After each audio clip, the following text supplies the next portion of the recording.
The universe is approximately 13.8 billion years old. In that span of time, stars have formed, burned through their fuel, collapsed, and seeded the surrounding space with the raw chemistry of complexity. Planets have coalesced from that debris. On at least one of them, simple molecules arrange themselves into self-replicating structures, and those structures eventually produce something capable of looking back at the sky and asking whether anyone else was out there. That question has been asked seriously, with instruments and mathematics, for roughly 70 years. The answer so far is nothing. Not a single confirmed signal, not one verified artifact, not a trace of engineering on any world we've examined. The sky, scanned across every wavelength we can detect, is silent in every direction. This is not a minor curiosity. It is one of the most statistically uncomfortable facts in modern science. The galaxy contains somewhere between 200 billion and 400 billion stars. Observations from the Kepler Space Telescope and its successors have established that planets are not rare exceptions, but standard outcomes of stellar formation. A significant fraction of those planets orbit within the habitable zones of their stars, where liquid water is theoretically possible. The chemistry required for life, carbon, hydrogen, nitrogen, oxygen, phosphorus, sulfur, is among the most abundant in the universe. And yet, across all of that space and all of that time, we have detected nothing that unambiguously points to another mind. There are two broad classes of explanation. Either life and intelligence are extraordinarily rare, perhaps unique to Earth, or something is preventing civilizations from being detected. Both explanations have profound implications.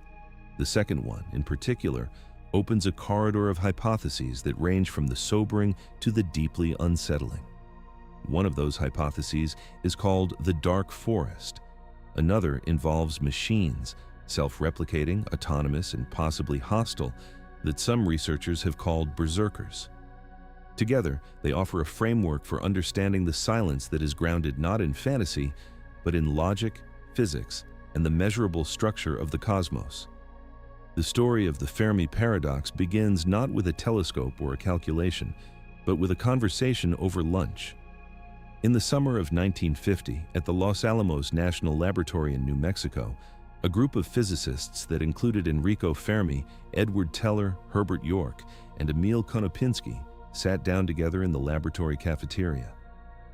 The conversation had drifted toward a recent cartoon in The New Yorker depicting aliens as the explanation for a rash of missing public trash cans in New York City. The exchange was light, the way lunch conversations at national laboratories sometimes are when the work itself is too heavy to carry through every waking hour. But somewhere in the middle of that conversation, Fermi asked a question that none of his colleagues could dismiss. The exact phrasing has been recorded in slightly different versions by those who were present, but the substance was consistent. Where is everybody? It was not a rhetorical flourish. Fermi was one of the most precise analytical minds of the 20th century, the architect of the first artificial nuclear reactor, a physicist who had spent his career building quantitative frameworks for problems that seemed qualitative on their surface. When he asked where everybody was, he meant it as a calculation. He had been thinking, in the moments before he said it aloud, about the age of the galaxy, the number of stars, the likelihood of planets, the time it would take a civilization with modest technological capability to spread across interstellar distances, and the conclusion that kept emerging from those rough numbers.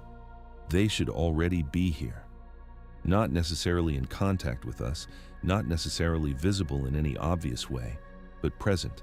The galaxy was old enough, and space was traversable enough, even at sublight speeds, that a civilization with a few million years of technological development should have left some detectable mark on virtually every corner of the Milky Way.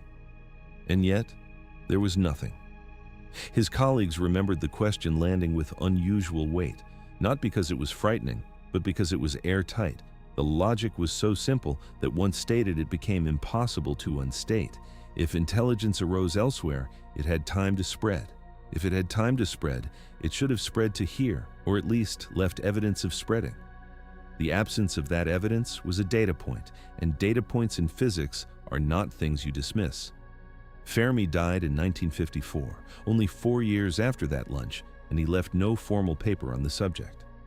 The question he raised was reconstructed from the memories of those present and developed into a formal scientific problem by others in the decades that followed. But the core of it remained exactly what it was in that cafeteria, a gap between what the numbers suggest should exist and what we actually observe. That gap is the Fermi Paradox, and it is not closed in the 70-plus years since he named it. To understand why the paradox is as sharp as it is, it helps to walk through the numbers more carefully. The Milky Way galaxy is roughly 100,000 light-years in diameter.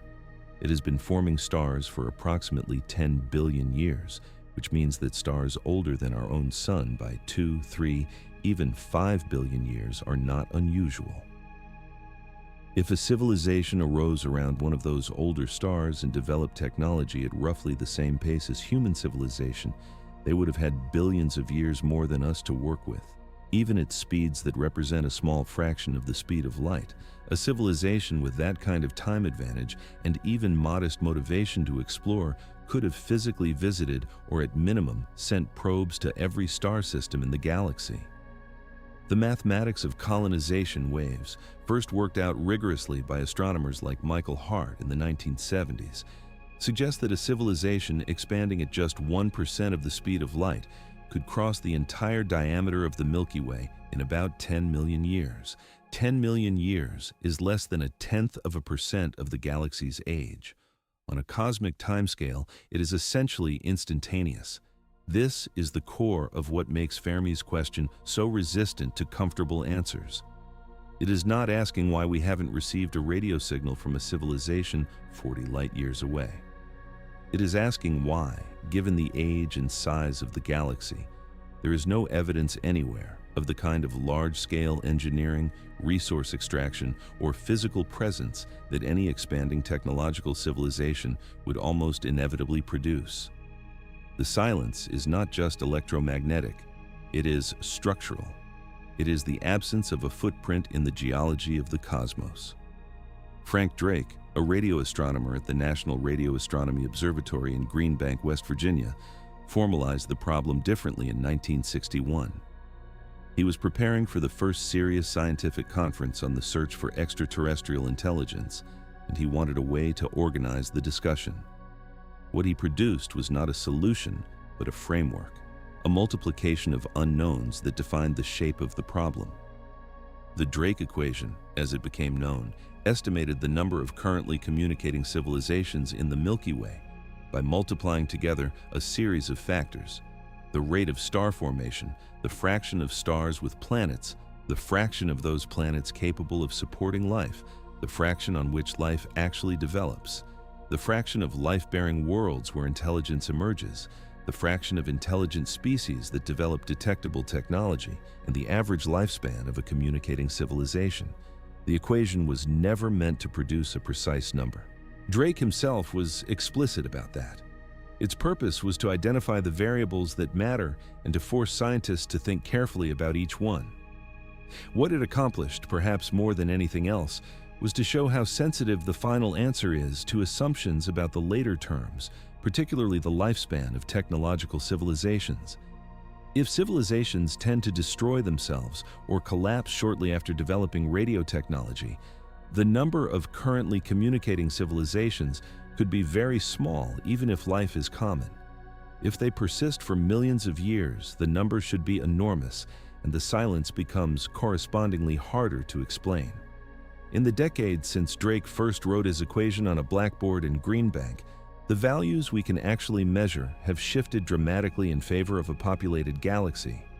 The fraction of stars with planets, once uncertain, is now known from Kepler mission data to be close to 1. Nearly every star has at least one planet, and planetary systems with multiple worlds are the norm rather than the exception. The fraction of planets in habitable zones is lower, but still substantial. Estimates suggest that roughly 1 in 5 Sun-like stars has a planet of roughly Earth-like size orbiting in the liquid water zone. In a galaxy of several hundred billion stars, that implies tens of billions of potentially habitable worlds. The chemistry argument has also strengthened. Spectroscopic observations have found organic molecules, including amino acid precursors, in interstellar gas clouds, on comets, in meteorites, and in the atmospheres of worlds within our own solar system. The building blocks of life are not rare. They are standard outputs of stellar nucleosynthesis and interstellar chemistry. This does not prove that life is common, but it removes the objection that the ingredients are hard to come by. The ingredients are everywhere. The question is whether the recipe is followed. What remains genuinely uncertain is the transition from chemistry to biology, and from simple biology to complex multicellular life, and from complex life to intelligence, and from intelligence to technology. Each of those transitions could be easy or vanishingly hard.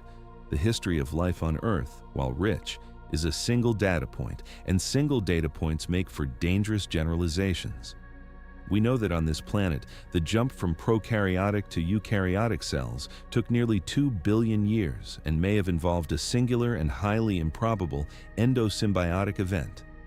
The emergence of animal body plans, of nervous systems capable of modeling the world, of the particular kind of social intelligence that leads to cumulative culture and eventually to technology. Each of these may be common outcomes of evolution, or may be flukes of a magnitude that would reduce their occurrence in the galaxy to near zero. The Fermi Paradox does not resolve this uncertainty. It sharpens it. If life is common, and intelligence is common, and technology is common, then the silence requires explanation beyond biology. Something other than rarity must be suppressing the signal. And this is where the problem moves from astronomy into territory that is simultaneously more speculative and more disturbing. Carl Sagan and others who spent careers thinking about contact scenarios were generally optimistic. They believed the silence was a function of distance and time, that we simply hadn't been searching long enough or with sensitive enough instruments. That optimism was scientifically reasonable in the 1970s and 1980s, when the search for extraterrestrial intelligence was young and the parameter space was largely unexplored. It is harder to sustain today. Decades of systematic sky surveys across radio frequencies, optical wavelengths, and more recently infrared signatures have returned nothing unambiguous. The search has not been exhaustive, and that caveat matters. But the null result across so many independent approaches is a data point that accumulates weight with every passing year. The silence has also resisted the simplest rescue, the idea that interstellar distances are just too large for signals to cross. This argument fails for the same reason Fermi's original calculation identifies. We're not just looking for signals from civilizations currently broadcasting. We're looking for any evidence of technological activity at civilizational scale, which should be visible across enormous distances. A Dyson sphere, a megastructure that captures a significant fraction of a star's energy output, would produce a detectable infrared signature from thousands of light years away. A civilization that has been mining asteroids and rearranging planetary matter for 1 billion years would leave traces in the spectroscopic profiles of their star system. None of that has been found either, at least not unambiguously, and that absence is harder to explain by distance alone. What Fermi started at a lunch table in 1950 has grown into one of the most genuinely open questions in science. It sits at the intersection of astronomy, biology, chemistry, information theory, game theory, and philosophy. The range of proposed solutions is broad and sometimes contradictory. Some invoke the rarity of life, some invoke the rarity of intelligence, some invoke self-destruction, some invoke deliberate concealment, some invoke machines. The fact that no single explanation has achieved consensus is itself informative. It means the problem is real, the data is insufficient, and the stakes of getting the answer wrong are not trivial. Because if the silence has a cause, that cause may already be operating, and it may not distinguish between the civilizations that created it and the ones, like ours, that came along later and started asking questions. The concept of a great filter was introduced formally by economist Robin Hanson in a 1998 paper. But the intuition behind it had been present in Fermi Paradox discussions for decades before Hansen gave it a name and a rigorous framework. The core idea is straightforward. If the universe is as old and as large as it is, and if the ingredients for life are as common as they appear to be, then the absence of detectable civilizations means that somewhere along the path from simple chemistry to galaxy-spanning intelligence, something stops the process. Something filters out the overwhelming majority of candidates before they can reach a scale where they become observable. That something is the great filter. Hansen's contribution was to make the logical structure of the argument precise. He framed it as a question about probability. The path from dead matter to a civilization capable of colonizing the galaxy involves a sequence of steps, and each step has some probability of being completed. If the overall probability of reaching the endpoint is very low, then at least one of those steps must have an extremely low probability. The filter doesn't have to be a single catastrophic event. It could be a series of individually improbable transitions that multiply together to produce a near-zero overall likelihood. But at least one step must be profoundly difficult, because the observable universe is telling us, through its silence, that the final product is vanishingly rare. The reason this framework matters so much is what it implies about our own position. Hansen identified two fundamentally different scenarios, and they have opposite emotional valences while both being scientifically coherent. In the first scenario, the great filter is behind us. One or more of the transitions that Earth's biosphere has already completed turns out to be extraordinarily improbable. The origin of life itself, or the development of the eukaryotic cell, or the emergence of animal-grade nervous systems, or the specific cognitive architecture that produces cumulative culture and technology. One of these is so hard that almost no other world manages it. In this scenario, Earth is genuinely exceptional. We got through the filter. The silence around us reflects not danger, but rarity. And our future, while uncertain, is not constrained by some looming external threat built into the structure of the cosmos. In the second scenario, the great filter is ahead of us. The transitions Earth has already completed, including the origin of life, the development of complex cells, the emergence of multicellular organisms, and intelligence and technology, are actually not that hard. They happen with reasonable frequency throughout the galaxy.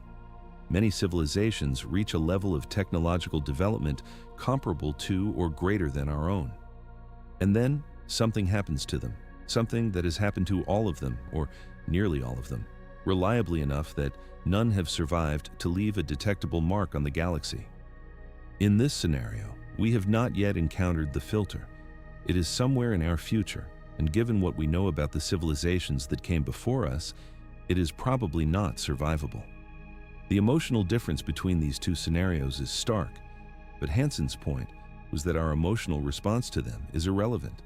What matters is the evidence, and the evidence can actually tell us something about which scenario is more likely. Specifically, if we find life elsewhere in the universe, the filter almost certainly lies ahead of us. This is the counterintuitive core of Hansen's argument, and it is worth dwelling on because it inverts the usual intuition about what a positive result in astrobiology would mean. Consider the logic. If simple microbial life turns out to be rare, so rare that Earth is among only a handful of worlds in the galaxy where it has emerged, then the filter is probably located at or near the origin of life, a transition we've already passed. The silence of the galaxy is explained by the difficulty of getting started. We're exceptional at the very first step. But if we find microbial life on Mars, or in the oceans of Europa, or in the atmosphere of an exoplanet, then the origin of life is not the filter. It happens readily enough to produce multiple examples within our own solar neighborhood. The filter must therefore lie further along the path. And the further along the path we find evidence of life, the further along the path the filter must be, and the closer it is to where we currently stand. Finding complex multicellular life elsewhere would be even more alarming under this framework. Finding technological civilizations, even extinct ones, would be the most alarming result of all, because it would mean that something eliminates civilizations after they reach a technological stage, and we are currently at a technological stage. This is why some astrobiologists, including Nick Bostrom, have argued that the discovery of even simple life on Mars would be, on reflection, terrible news. Not because life itself is bad, but because of what its presence would imply about the location of the filter relative to our current position on the path. The Great Filter Framework does not specify what the filter is. It only establishes that something must play that role. The candidates fall into two broad categories, natural and artificial. Natural filters are processes that arise from the physics, chemistry, or biology of planetary evolution without involving the deliberate choices of any intelligent agent. Artificial filters involve the actions, deliberate or inadvertent, of intelligent beings themselves. Among the natural candidates, the most frequently discussed are the origin of life, the emergence of the eukaryotic cell, the development of sexual reproduction and multicellular complexity, the specific ecological and evolutionary conditions that produce high intelligence, and the possible rarity of stable, long-lived stars with planetary systems in the right configurations. Each of these represents a transition in Earth's history that, examined closely, looks either improbable or poorly understood, or both. The origin of life, in particular, remains one of the deepest unsolved problems in science. We do not have a satisfactory mechanistic account of how self-replicating molecules first arose from non-living chemistry, and every serious attempt to model the process runs into combinatorial problems of staggering magnitude. The endosymbiotic origin of the eukaryotic cell is another strong candidate. Approximately 1.5 to 2 billion years ago, an archaeal cell engulfed a bacterium and instead of digesting it, incorporated it as a permanent internal structure that became the mitochondrion. This event, which happened apparently only once in the history of all life on Earth, gave eukaryotic cells access to orders of magnitude more energy per unit of genome, which eventually enabled the complexity of multicellular animals. If this event was genuinely singular, a one-time accident that depended on a specific and improbable biochemical relationship, then it represents a bottleneck so tight that it could filter out the vast majority of biospheres before they ever produce anything more complex than bacteria. A galaxy full of bacterial worlds would be essentially invisible to our current detection methods, and it would be entirely consistent with the silence we observe. But the natural filter candidates, while scientifically serious, have a particular quality that makes them less immediately actionable as explanations for the Fermi Paradox. They explain the absence of life or the absence of complex life, but they have a harder time explaining the absence of detectable technology from civilizations that did make it through. If even a small fraction of a percent of worlds thread the needle of every natural filter and the galaxy is old enough, you still expect some of those civilizations to have produced observable signatures by now. A single civilization that achieved technological maturity 3 billion years ago and survived for even 1 million years would, under most models of expansion and engineering, have left marks on the galaxy that we should be able to see. The natural filter candidates reduce the number of civilizations, but they struggle to reduce it all the way to zero or near zero unless you are willing to invoke probabilities so low that they strain credibility. This is where the artificial filter candidates become more compelling, at least as logical possibilities. Among these, the most extensively discussed are nuclear warfare, ecological collapse, engineered pandemics, and uncontrolled artificial intelligence. Each represents a way that a technological civilization might eliminate itself, and each has the property of becoming more likely rather than less as technological capability increases. The same advances that allow a civilization to build radio telescopes and spacecraft also give it access to nuclear weapons, synthetic biology, and eventually machine intelligence that may be difficult or impossible to align with the interests of its creators. The self-destruction hypothesis has a certain grim appeal because it is grounded in observable tendencies. Human civilization has already produced weapons capable of ending itself. It has already demonstrated the capacity to alter planetary climate systems on a scale that could undermine the agricultural and industrial foundations of its own survival. It has already begun developing artificial intelligence systems of increasing capability, and the question of whether those systems can be reliably controlled is unresolved and actively debated among the researchers building them. If human civilization, with only a few centuries of serious technological development, has already accumulated this many existential risks, it is not unreasonable to suppose that other civilizations face similar or greater challenges. But the self-destruction hypothesis, while plausible, has its own limitation as a complete solution to the Fermi Paradox. It requires that essentially every technological civilization destroys itself before spreading beyond its home system. Not most, not the majority, essentially all of them. Because if even 1 in a million technological civilizations survives and expands, its descendants should eventually be visible at galactic scales. And we don't see that. The filter has to be extraordinarily efficient.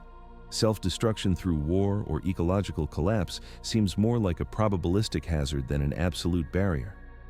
Some civilizations, through luck or wisdom or structure, might survive it, and those that do would presumably be visible. This is the point at which the great filter framework begins to require something more systematic than random self-destruction. If the filter is ahead of us, and if it is efficient enough to eliminate essentially all civilizations, it may not be a passive hazard that civilizations stumble into. It may be an active process, something that finds them, something that operates independently of the choices any individual civilization makes about nuclear weapons or environmental policy or artificial intelligence. Something external. The idea that the filter might be external, that it might be built, and that it might be ongoing rather than historical, is where the great filter framework intersects with a much darker set of hypotheses. It is also where the logic of game theory, rather than just biology or physics, begins to dominate the analysis. Because if you take seriously the possibility that intelligence arises with some regularity in the galaxy, and if you take seriously the dynamics of competition between civilizations that cannot verify each other's intentions across interstellar distances, you arrive at a strategic logic that is both elegant and deeply uncomfortable. That logic has been given a name: the Dark Forest. And understanding it requires first understanding what kind of universe intelligence actually finds itself in when it looks outward and asks whether it is alone. The resources of any star system are finite. The matter, energy, and time available to a civilization are bounded by physics. A civilization that expands consumes resources, and a civilization that expands indefinitely will eventually encounter another civilization that is also expanding. At that point, two civilizations meet across a gap they cannot fully bridge, because the speed of light imposes a minimum communication delay that makes real-time negotiation impossible across interstellar distances, and because the verification of intentions is fundamentally limited when you cannot observe the internal state of a distant civilization. You know they exist, you may know something about their technology level. You cannot know with confidence whether they are hostile, neutral, or cooperative. And you cannot know whether that disposition will change over the time it takes any interaction to unfold. In this situation, the strategic calculus changes in ways that have nothing to do with the individual character of any civilization and everything to do with the structure of the game they find themselves in. And that structure, examined carefully, points toward conclusions that are difficult to argue with, even if they are disturbing to contemplate. Liu Cixin is a Chinese science fiction author who won the Hugo Award in 2015 for his novel The Three-Body Problem, the first work in a trilogy that has since become one of the most widely discussed works of speculative fiction in the world. The second novel in that trilogy, The Dark Forest, introduces a hypothesis about the structure of the universe and the behavior of intelligent civilizations that has attracted serious attention not just from readers, but from scientists, philosophers, and strategists who work on questions of existential risk and long-term civilizational planning. Liu did not derive his hypothesis from first principles in a scientific paper. He embedded it in a narrative, But the logical structure underneath the narrative is precise enough to be examined independently of the story. And when examined independently, it holds up as a serious and internally consistent framework for thinking about the Fermi Paradox. The dark forest hypothesis rests on two axioms and a chain of logical deductions. The first axiom is that survival is the primary need of any civilization. This is not a moral claim. It is a structural one, derived from the observation that civilizations which do not prioritize survival do not persist, and therefore the civilizations that exist at any given moment are, by selection, the ones that have prioritized survival effectively. This does not require that every individual within a civilization is consciously focused on survival at every moment. It requires only that the civilization as a whole behaves in ways consistent with its continued existence, which is a much weaker and more defensible claim. The second axiom is that resources in the universe are finite, while the potential demands of expanding civilizations are not. Stars, planets, matter, and energy are present in large but bounded quantities. Any civilization that continues to grow will eventually need more resources than its home system provides. Any civilization that develops technology capable of interstellar travel or communication is likely also developing technology capable of consuming resources at increasing rates. The combination of finite resources and expanding demand creates a structural condition of competition, not necessarily immediate or violent competition, but latent competition that becomes explicit whenever two civilizations' resource trajectories eventually intersect. From these two axioms, Liu derives a chain of logic that he calls the dark forest state. Consider two civilizations that become aware of each other's existence across interstellar distances. Each must assess the other. Each faces the same fundamental uncertainty. They cannot determine the other's intentions. A civilization might appear peaceful at the moment of detection, but harbor aggressive capabilities that it has not yet deployed. A civilization might be genuinely cooperative in its current form, but develop different values or capabilities over the thousands of years that interstellar communication and travel require. Intentions are not fixed, and they cannot be verified across the timescales and distances that interstellar relationships involve. This uncertainty is compounded by what Liu calls the suspicion chain. Civilization A detects Civilization B.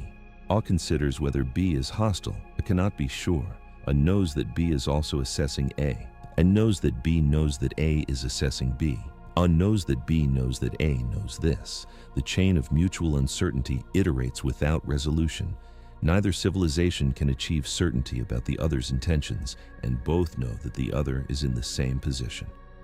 In game theory, this kind of iterated uncertainty under conditions of high stakes typically produces strategies biased toward preemption rather than cooperation, because the cost of incorrectly trusting a hostile civilization is catastrophic, while the cost of incorrectly destroying a cooperative one is merely tragic. Asymmetric costs push rational actors toward the more cautious, more aggressive option. The critical step in Liu's argument is the inference from this strategic logic to the observable structure of the galaxy. If every civilization that detects another faces this calculus, and if the rational response to detection is either to destroy the detected civilization before it can act, or to remain completely hidden so as not to trigger that response in others, then the universe converges on a specific observable state. Civilizations that broadcast their existence are selected against. Civilizations that remain hidden survive. Over billions of years, this selection pressure produces a galaxy in which the surviving civilizations are precisely the ones that have learned to be invisible, and the ones that were ever detectable have been eliminated. The galaxy looks empty because it has been made empty systematically by the logic of mutual fear operating across cosmic timescales. This is the dark forest. Every civilization is a hunter moving silently through the trees, aware that other hunters exist, aware that any sound it makes might bring one of those hunters to its location, and therefore committed to silence as the only rational survival strategy. The forest is not empty. It is full, but everything in it has learned to move without a sound, and anything that makes a sound is quickly and permanently silenced. The power of this framework is that it does not require the civilizations involved to be malevolent or even particularly aggressive by nature. It requires only that they be rational under uncertainty with survival at stake. A civilization of philosophers and artists would, under this logic, arrive at the same strategic conclusion as a civilization of conquerors, because the conclusion does not depend on values but on the structure of the game. This is both what makes the hypothesis intellectually compelling and what makes it resistant to the usual optimistic counterarguments. You cannot dissolve the dark forest state by imagining that advanced civilizations are wise or benevolent or communicative by nature. The logic operates regardless of nature. It operates because of the structure of the situation, not the character of the participants. There are several objections to the dark forest hypothesis that deserve serious engagement rather than dismissal. The first and most common is the argument from cooperation. Human civilization has managed to establish international agreements, cooperative institutions, and communication norms between nations that distrust each other deeply. If humans can do this across cultural and political chasms, perhaps civilizations can do it across interstellar ones. This objection is weaker than it appears. Human international cooperation, while real, operates on timescales of decades to centuries between actors separated by distances of thousands of kilometers with communication delays measured in seconds to hours. Interstellar cooperation would need to function on timescales of thousands to millions of years between actors separated by distances of light years with communication delays measured in years to centuries. The conditions that make human-scale cooperation possible, the ability to monitor compliance in near real time, to respond quickly to defection, to build relationships through repeated interaction, are largely absent at interstellar scales. The analogy does not transfer cleanly. The second objection is that the calculus changes once civilizations become advanced enough. A sufficiently advanced civilization might have resources so abundant that it doesn't compete for the resources of others. It might have values so refined that it doesn't engage in preemptive violence. It might have understanding so deep that it can reliably assess the intentions of other civilizations without physical contact. This objection is also weaker than it sounds, because it requires that essentially all advanced civilizations reach this threshold of abundance, refinement, and understanding, and that essentially none retain the strategic logic of preemption at any stage of their development. A single civilization that retains that logic and acts on it, even at an early technological stage, can alter the landscape for all others. And the dark forest logic suggests that civilizations which act on preemptive logic are more likely to survive than those that don't, creating a selection pressure that perpetuates the behavior. The third objection concerns detection limits. Perhaps advanced civilizations exist but are simply too far away, or use communication methods we haven't thought to look for, or exist in forms so different from biological intelligence that they produce no signatures we recognize as technological. This is a legitimate point that applies to any Fermi Paradox discussion, but it doesn't address the structural argument about physical presence and resource use. A civilization that has been expanding for billions of years should have altered the physical characteristics of its surrounding space in ways that are detectable by the kind of astronomical survey we are capable of today.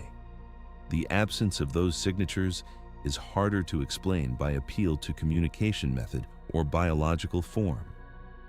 The fourth objection is perhaps the most interesting, that the dark forest hypothesis assumes civilizations can detect each other across interstellar distances, but detection is actually very hard. If civilizations routinely fail to detect each other, the suspicion chain never starts, and the dark forest logic never kicks in. This objection has some force. Our current ability to detect radio signals from another civilization like ours extends only a few light years, a tiny fraction of the galaxy's diameter. But this is a limitation of our current technology, not a fundamental physical constraint. A civilization 1,000 years more advanced than us would have detection capabilities that dwarf our own, and a civilization a million years more advanced might be capable of detecting biosignatures or technological markers from the far side of the galaxy. The dark forest logic doesn't require that detection is easy today. It requires that detection becomes possible as civilizations advance, and that the strategic implications of detection remain what they are regardless of how it occurs. What the dark forest framework ultimately provides is not a proof, but a structure. It identifies the conditions under which the observable silence of the galaxy would be an expected outcome rather than a puzzling anomaly. Those conditions, finite resources, survival imperatives, unverifiable intentions, and the irreversible consequences of being wrong about another civilization's nature, are not exotic assumptions. They are derived from basic properties of physics and game theory. The framework doesn't tell us that any specific civilization has acted on this logic. It tells us that any civilization capable of acting on it has the structural incentive to do so, and that the universe we observe is consistent with many of them having done exactly that. But there is a version of this logic that goes beyond strategy and policy, beyond the calculated choices of biological civilizations weighing their options in the cosmic dark. There is a version that removes the deliberating mind entirely and replaces it with mechanism. A version in which the dark forest is not maintained by the ongoing choices of hidden civilizations, but by machines that were built to enforce it, machines that continue operating long after the civilizations that created them have themselves vanished from the record. This is where the dark forest hypothesis meets a concept that is in some ways even more mechanically straightforward and in some ways more difficult to fully absorb. This is where we encounter the Berserker. The Berserker concept did not originate in science.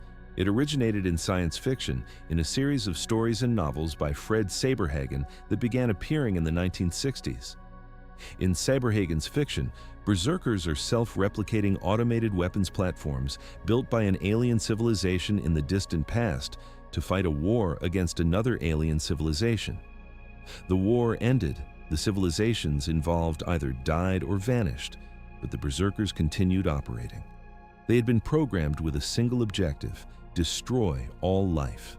Without their creators to shut them down, they persisted across geological timescales, moving through the galaxy, finding life-bearing worlds, and eliminating them. The scenario was compelling enough as fiction.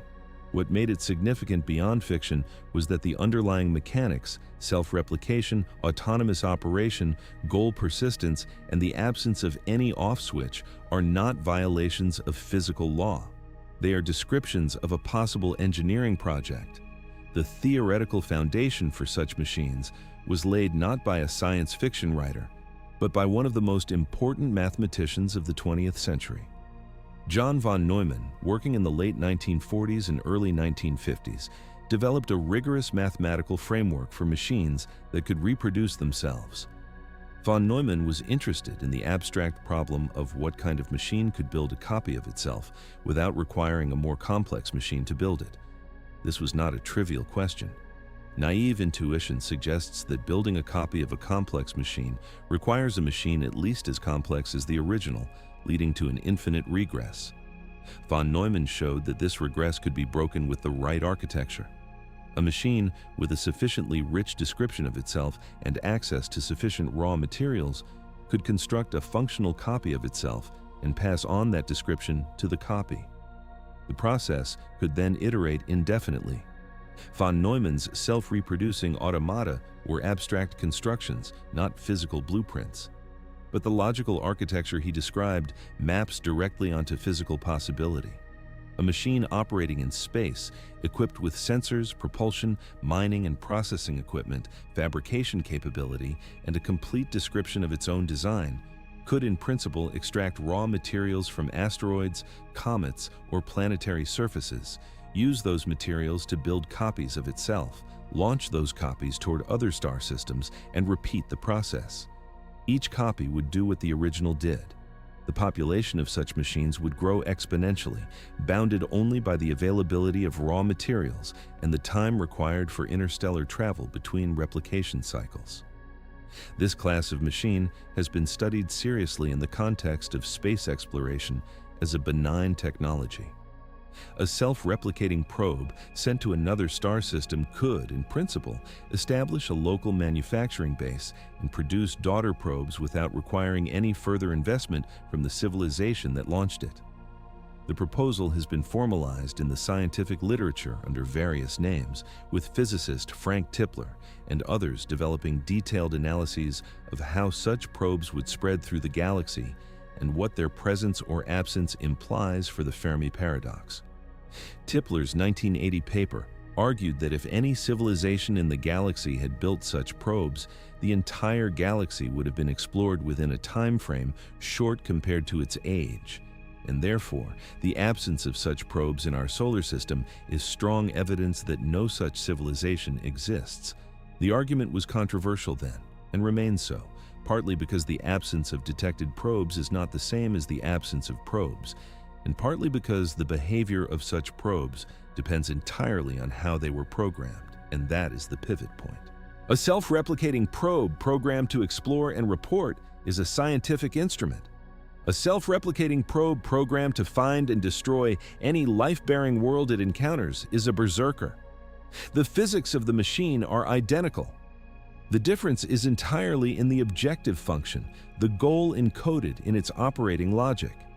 And the dark forest hypothesis provides a precise strategic rationale for why a civilization might choose to build berserkers rather than explorers. If the logic of the dark forest is correct, the safest action a civilization can take is not just to remain silent itself, but to eliminate all other sources of potential detection and competition.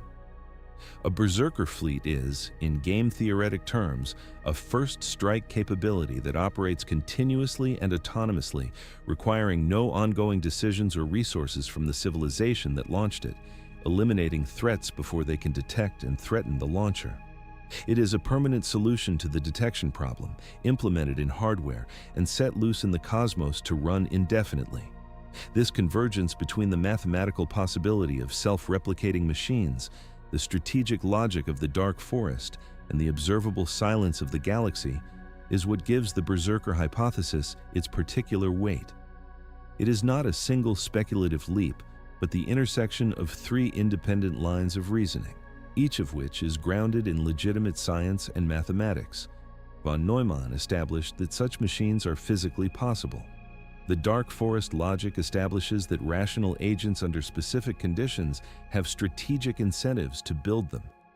The Fermi Paradox establishes that something capable of producing a near-total absence of detectable civilizations is apparently operating in our galaxy. The Berserker hypothesis is the proposal that these three facts are connected, that the silence is not accidental but engineered, and that the engineers may no longer exist while their machines continue to operate with perfect fidelity to their original programming. To take the Berserker hypothesis seriously as a scientific proposition rather than a narrative device, it is necessary to move beyond the conceptual level and ask what such machines would actually need to do, what physical constraints they would operate under, and whether those constraints make them more or less plausible as real objects that might exist in the galaxy. This is the point where the hypothesis transitions from philosophy and game theory into engineering and physics, and where the analysis becomes simultaneously more technical and more grounded. Begin with the basic requirements. A functional berserker, understood as a self-replicating autonomous machine capable of identifying and eliminating life-bearing worlds across interstellar distances, needs to accomplish several distinct tasks. It needs to travel between star systems. It needs to acquire raw materials and energy to sustain itself and replicate. It needs to detect life or technological activity on planets it surveys. It needs to take some action capable of eliminating that life or activity. And it needs to build copies of itself that can repeat the process at other stars. Each of these requirements can be examined against known physics and engineering principles to assess whether they represent fundamental barriers or merely engineering challenges. Interstellar travel is the first and most obvious constraint. The distances between stars are enormous by any human standard. The nearest star to our Sun, Proxima Centauri, is approximately 4.2 light-years away, a distance that light itself takes 4.2 years to cross. a spacecraft traveling at 1% of the speed of light, which is roughly 3,000 kilometers per second and far beyond any propulsion system currently operational, would take about 420 years to cover that distance. At 0.1% of the speed of light, the journey takes 4,200 years. These timescales are long by human standards, but short by geological ones. The Earth is 4.5 billion years old. A Berserker launched 4 billion years ago, and traveling at even 1,000th of the speed of light would have had time to cross the galaxy multiple times over, with billions of years remaining. The key insight is that Berserkers don't need to be fast, they need to be patient and numerous. A single Berserker traveling at a fraction of a percent of the speed of light, replicating at each star system it visits, would produce an exponentially expanding wavefront. The mathematics here are straightforward. If a Berserker takes 10,000 years to travel to a neighboring star and spends another 1,000 years mining, replicating, and launching daughters in multiple directions, then the replication cycle is approximately 11,000 years. Starting from a single machine and doubling the population with each cycle, after 100 cycles, the population is 2 to the power of 100, which is a number so large it exceeds the total number of star systems in the Milky Way by many orders of magnitude. The entire galaxy could be covered not just once, but saturated, with multiple Berserkers visiting every star system within a time frame of a few million years. Again, this is a tiny fraction of the galaxy's age. The energy requirements for interstellar travel are substantial, but not prohibitive for a machine with access to the raw materials of a star system. A solar sail driven by the focused light of the home star, a concept that has been studied seriously in the context of the Breakthrough Starshot initiative, could accelerate a small payload to several percent of the speed of light using no onboard propellant. Nuclear pulse propulsion, a technology whose basic physics was developed during the Orion project in the late 1950s and 1960s, could drive larger payloads to a few percent of the speed of light using fission or fusion reactions. A Berserker does not need to carry the energy for deceleration if it is willing to use the gravitational field of the destination star for aerobraking or gravitational capture, a maneuver that is mechanically complex but physically achievable. The size of the initial probe matters enormously for the energy calculation. A Berserker, the size of a grain of sand, requires vastly less energy to accelerate to a given velocity than one the size of a car. The von Neumann architecture is scale-agnostic in principle. What matters is that the machine carries sufficient information to replicate itself and sufficient capability to acquire and process the materials needed for that replication. Nanotechnology, the manipulation of matter at the molecular scale, is not required for this but would reduce the minimum viable size considerably. A machine that can build complex structures from raw atoms would need only raw elemental materials as input, and those are available in abundance throughout the galaxy in the form of asteroids, comets, and the rocky remnants of planetary formation. Raw material acquisition is the next engineering requirement. A Berserker arriving in a new star system needs a source of the elements and compounds it requires for self-replication. The most likely sources are the equivalent of asteroid belts, which appear to be common features of planetary systems based on infrared observations of debris disks around nearby stars, or the outer cometary reservoirs analogous to our own Oort cloud. These regions contain vast quantities of rock, metal, ice, and organic compounds, all in relatively accessible locations compared to deep planetary gravity wells. A machine with solar-powered mining and processing equipment could extract and refine the necessary materials over decades to centuries, build multiple copies of itself, and launch them toward neighboring stars, all without ever touching a planet or interacting with any life that might exist on one. This last point is significant. A Berserker designed primarily to replicate and spread could, in principle, operate entirely in the outer reaches of star systems, never coming close enough to inner planets to be easily detected by any civilization that might exist there. The first indication of its presence might be nothing more detectable than a subtle depletion of asteroid belt material over geological timescales or an anomalous pattern in the distribution of cometary orbits. These are not signatures that any current human instrument would identify as evidence of machine activity. They would look, if they looked like anything at all, like ordinary gravitational perturbations.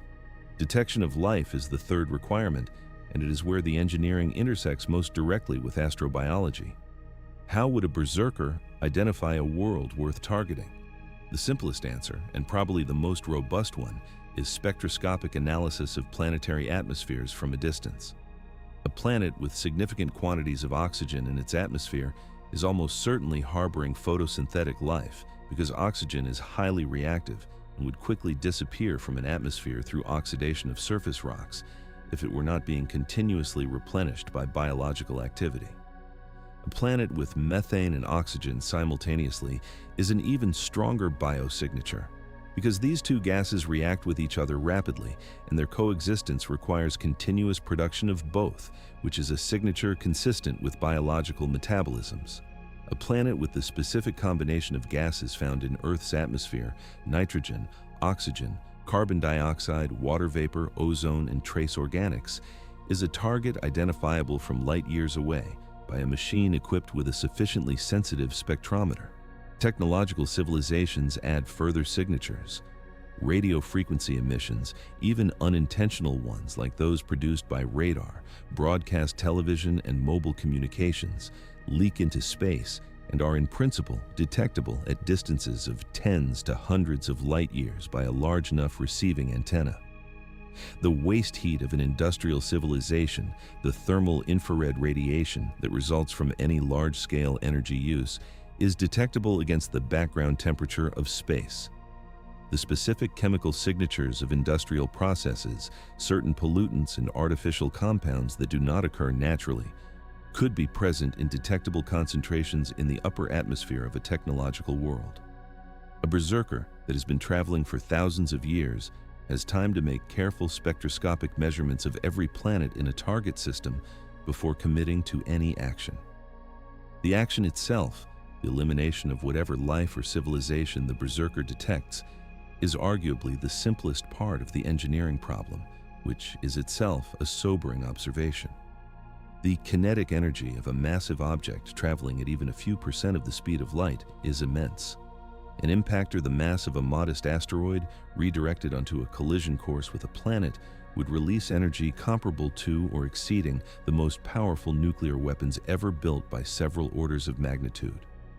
A barrage of smaller impactors could achieve the same result through cumulative impact, altering the climate sufficiently to collapse the biosphere over centuries or millennia. These are not exotic methods. They are straightforward applications of orbital mechanics and energy transfer, scaled up.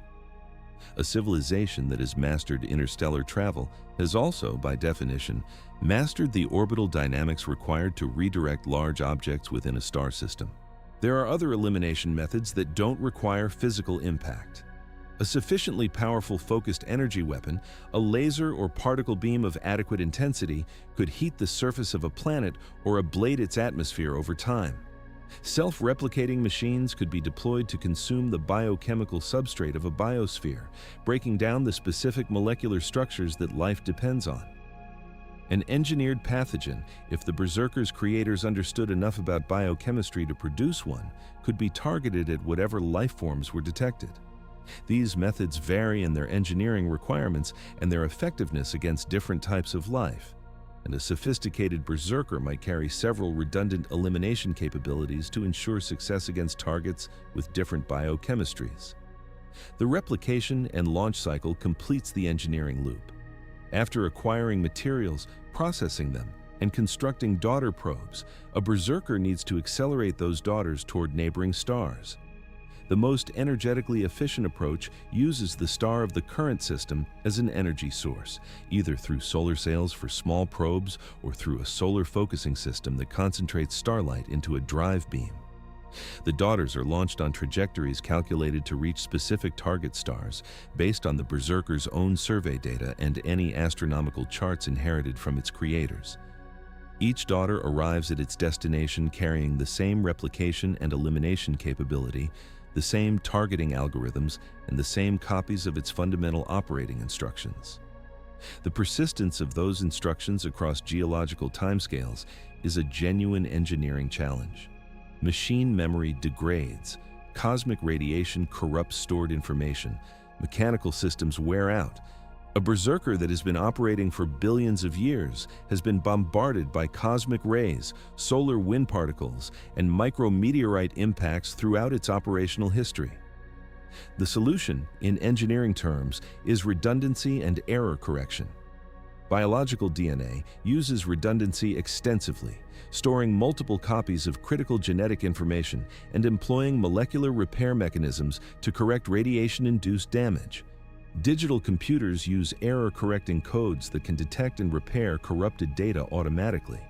A sufficiently well-engineered berserker would incorporate both approaches: multiple redundant copies of its operating instructions and active repair mechanisms that continuously check and restore data integrity.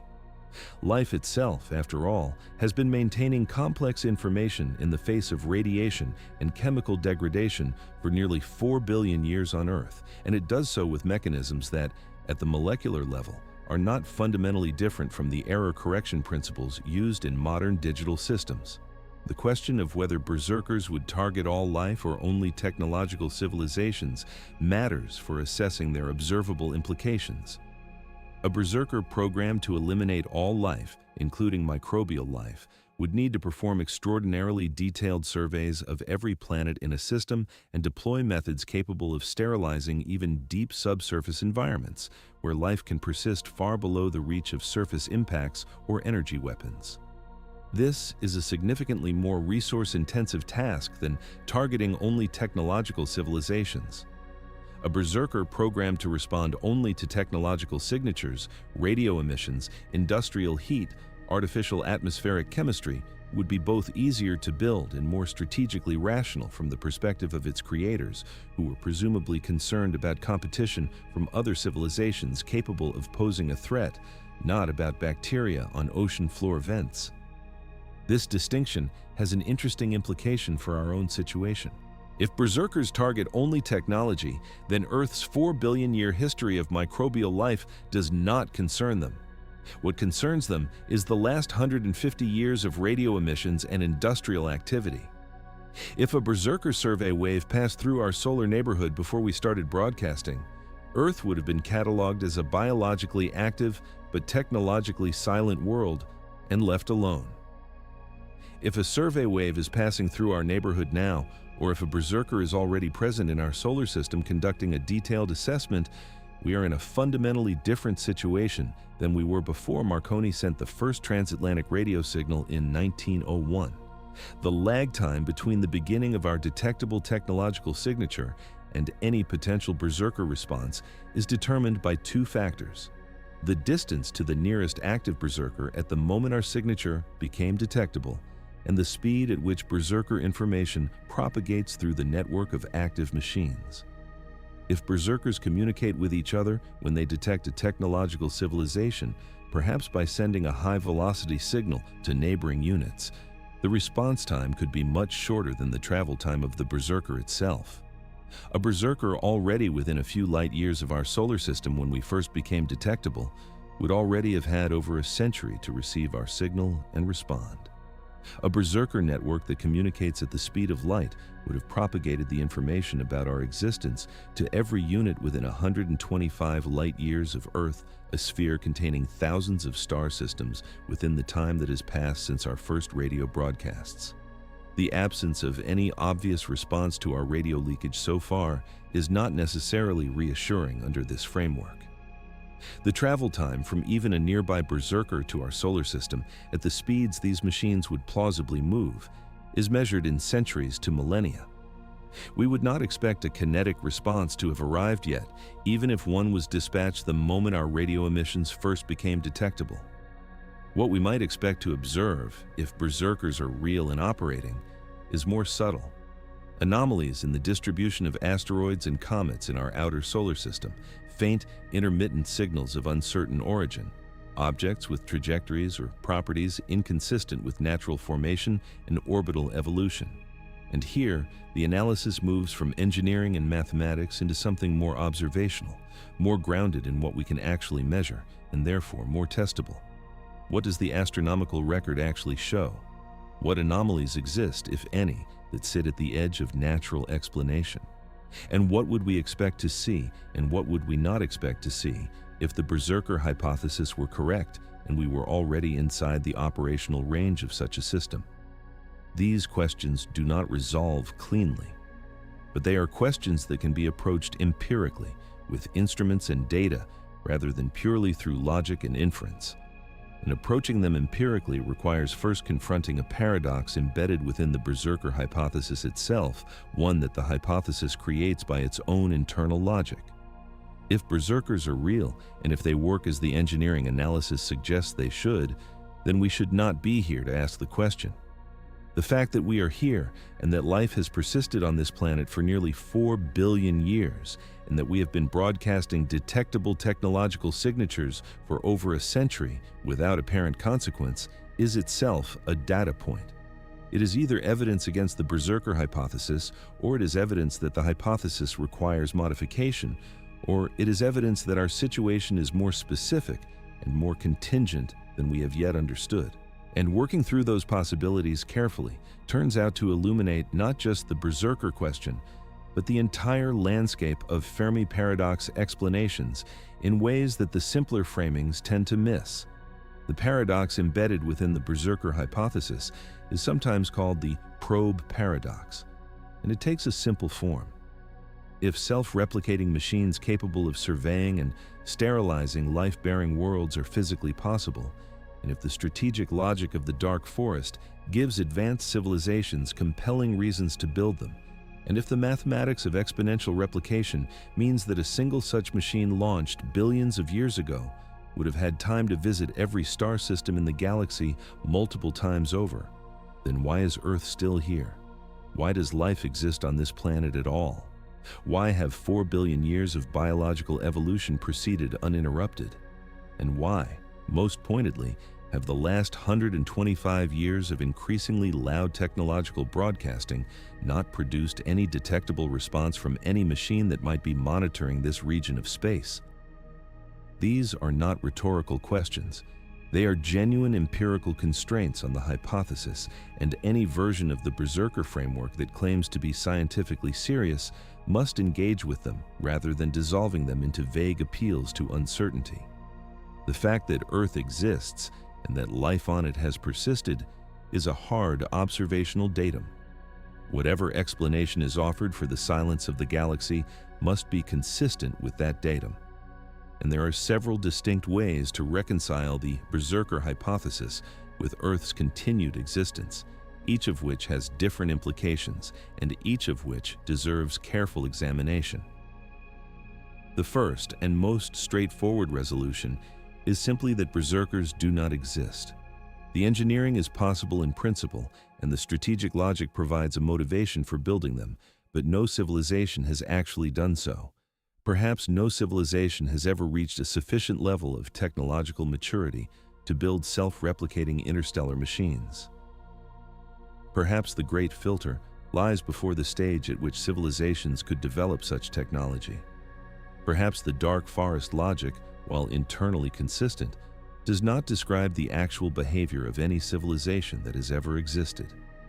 In this resolution, the Berserker hypothesis is a valid logical possibility that happens not to have been instantiated in the real universe. The silence of the galaxy is explained by rarity of civilizations rather than by active elimination. Earth is unharmed because there are no berserkers, not because we have somehow escaped them. This resolution is consistent with all available evidence, but it is also unfalsifiable in the absence of positive detection. It cannot be ruled out, but it does not explain the silence on its own, because if civilizations are common enough for the Berserker hypothesis to be relevant, they are common enough to produce other detectable signatures even without berserkers. And if civilizations are rare enough that berserkers have never been built, the silence is explained by rarity, and the berserker discussion becomes moot. The Berserker Hypothesis is most interesting precisely in the regime where civilizations are not extraordinarily rare, but the galaxy is still silent, which requires some active suppression mechanism. The second resolution is temporal.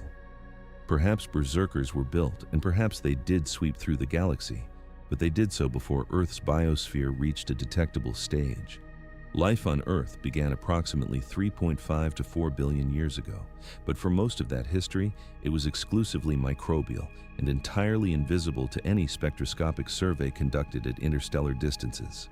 The atmospheric signatures of microbial life, primarily methane and oxygen in combination, are present in Earth's atmosphere, but at concentrations that would have been quite different in the distant past, and detecting them requires a level of instrument sensitivity that even our current technology barely achieves for nearby exoplanets.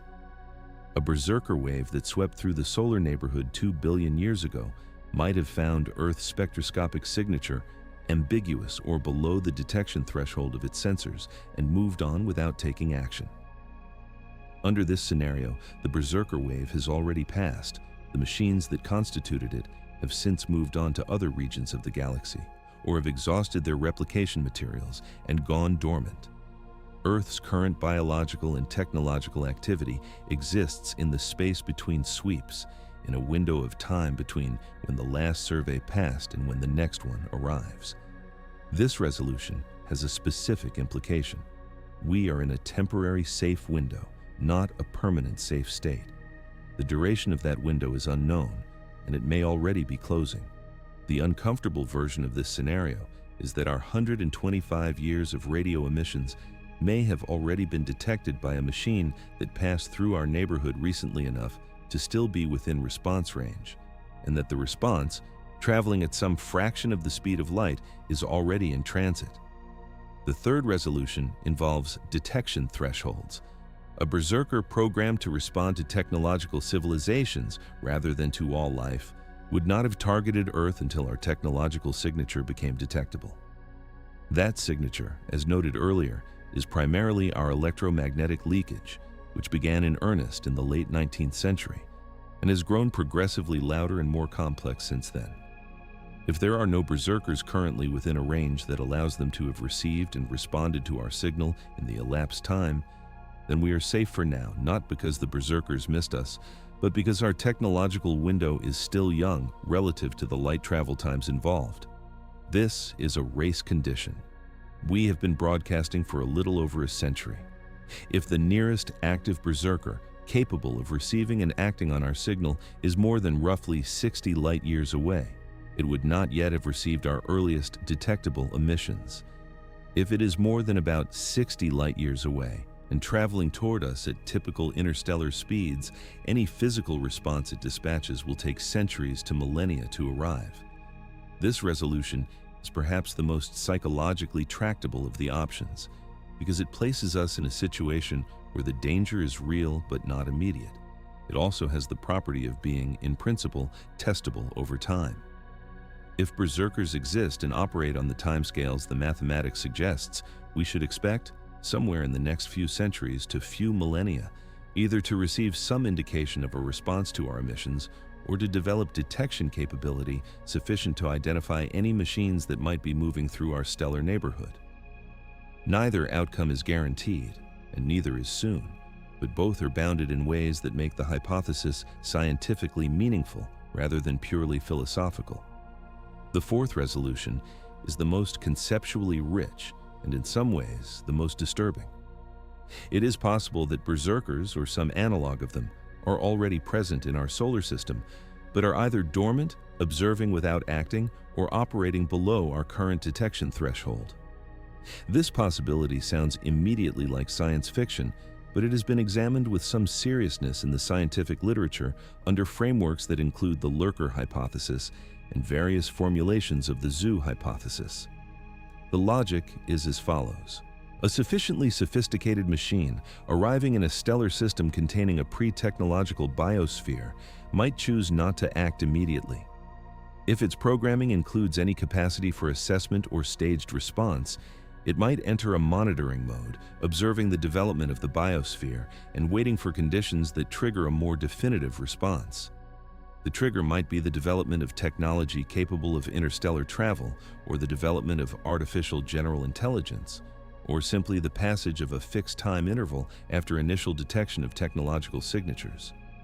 This variant of the Berserker hypothesis merges with what is sometimes called the sentinel scenario, in which the solar system contains monitoring devices placed there by an external intelligence and designed to activate or report upon specific developments. Arthur C. Clarke's novel, 2001. A Space Odyssey famously depicted such a sentinel buried on the moon and triggered by humanity's development of spaceflight. The scenario is fictional in that specific form, but the underlying logic is scientifically coherent. A monitoring probe left in a star system requires far fewer resources than an active elimination system. It needs only to observe, record, and transmit or activate. The engineering requirements are dramatically lower, and the strategic rationale could be either benign, curiosity or study, or threatening, waiting for the moment when the local civilization reaches a capability threshold that makes it a potential competitor. The lurker hypothesis has been examined specifically in the context of our solar system by researchers including James Benford and others who have argued that a systematic search for anomalous objects in gravitationally stable regions of the solar system, particularly the Earth-Sun and Earth-Moon Lagrange points, is scientifically justified and has not been conducted with anything approaching thoroughness. The Lagrange points are locations where the gravitational influences of two large bodies balance, creating regions where a small object can orbit stably with minimal energy expenditure over very long timescales. An object placed at the Earth-Sun L4 or L5 point, for example, could maintain its position for millions of years without any active propulsion.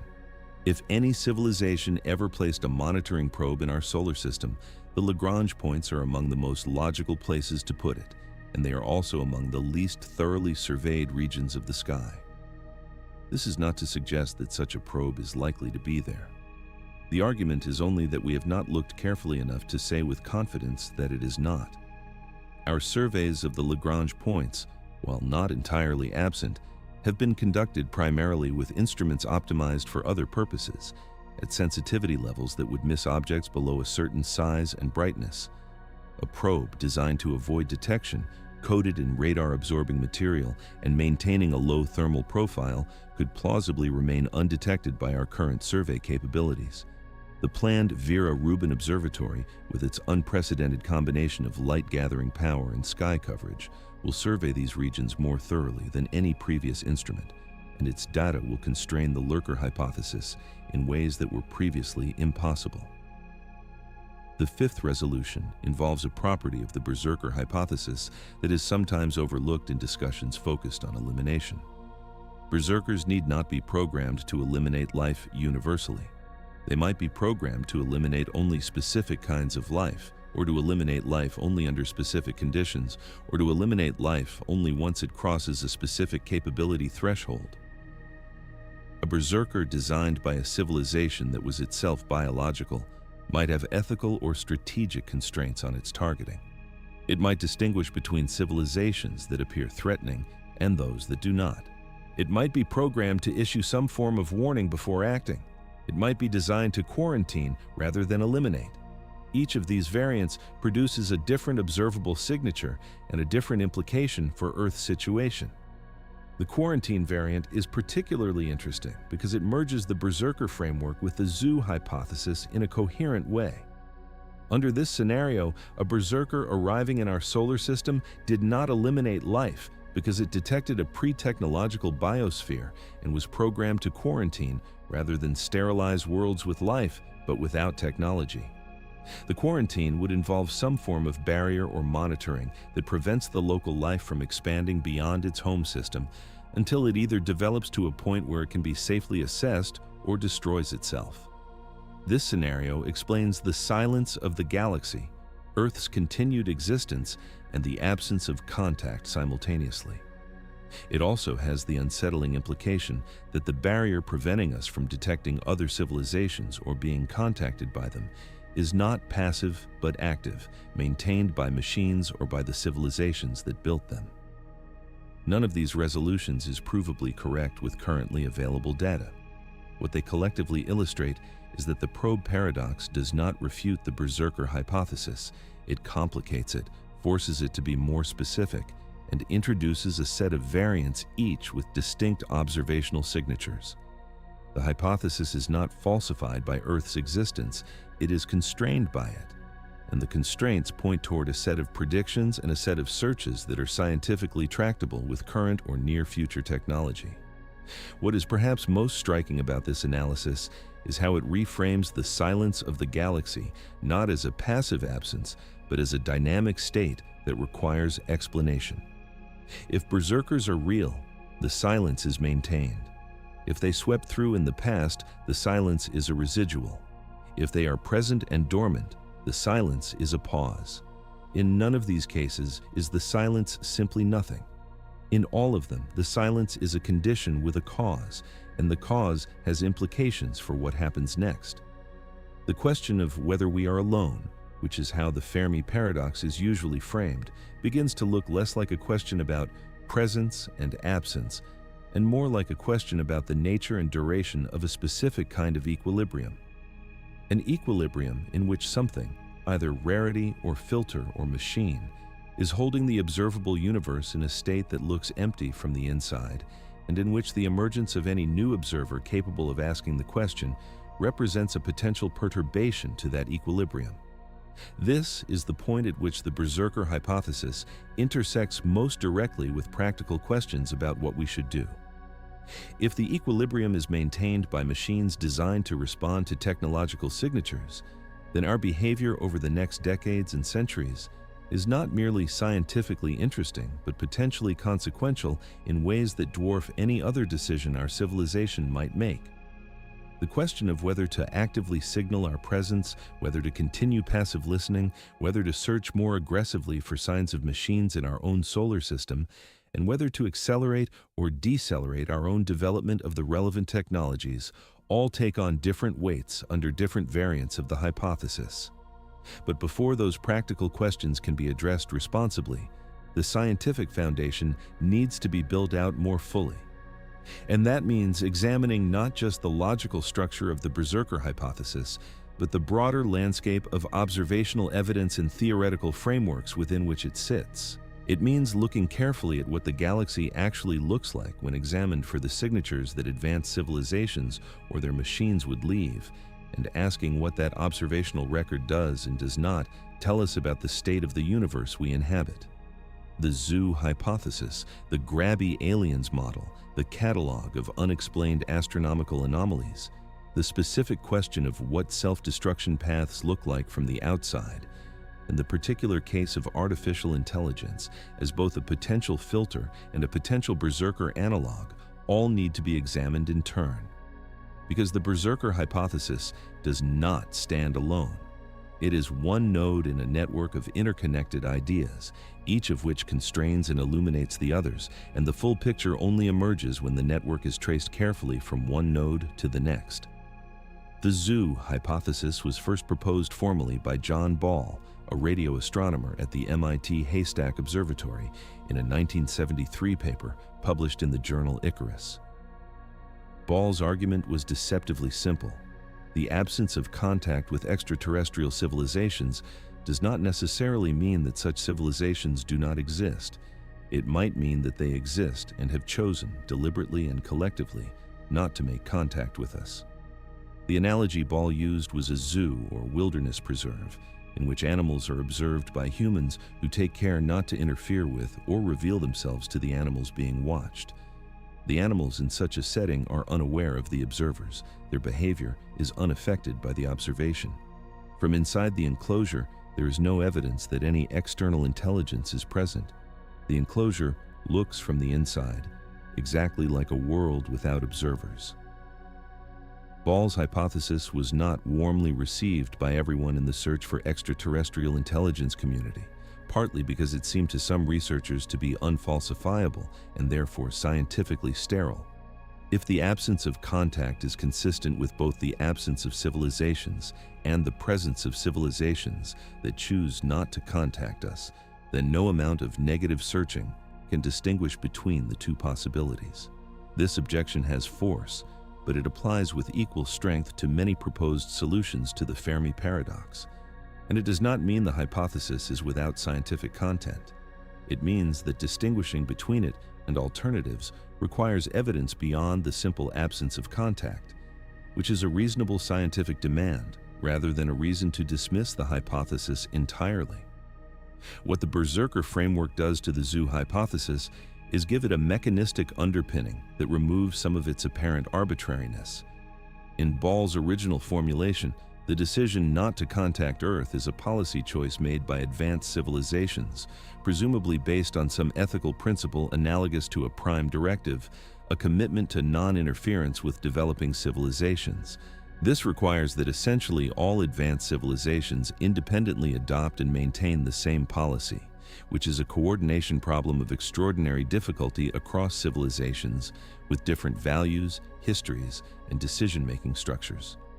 The policy would need to hold not just at the civilizational level, but at the individual level, because a single member of any advanced civilization with the capability to make contact could violate the policy unilaterally. Maintaining a perfect non-contact quarantine for billions of years across potentially thousands of independent civilizations, each containing billions of individuals, is not a policy that holds together easily under scrutiny. The Berserker variant of the zoo hypothesis resolves this coordination problem by replacing distributed policy with centralized mechanism. If the quarantine is enforced not by the independent ethical commitments of many civilizations, but by machines built specifically to enforce it, the coordination problem disappears. The machines enforce the policy whether or not any individual civilization wants them to. The policy persists whether or not the civilization that built the machines still exists.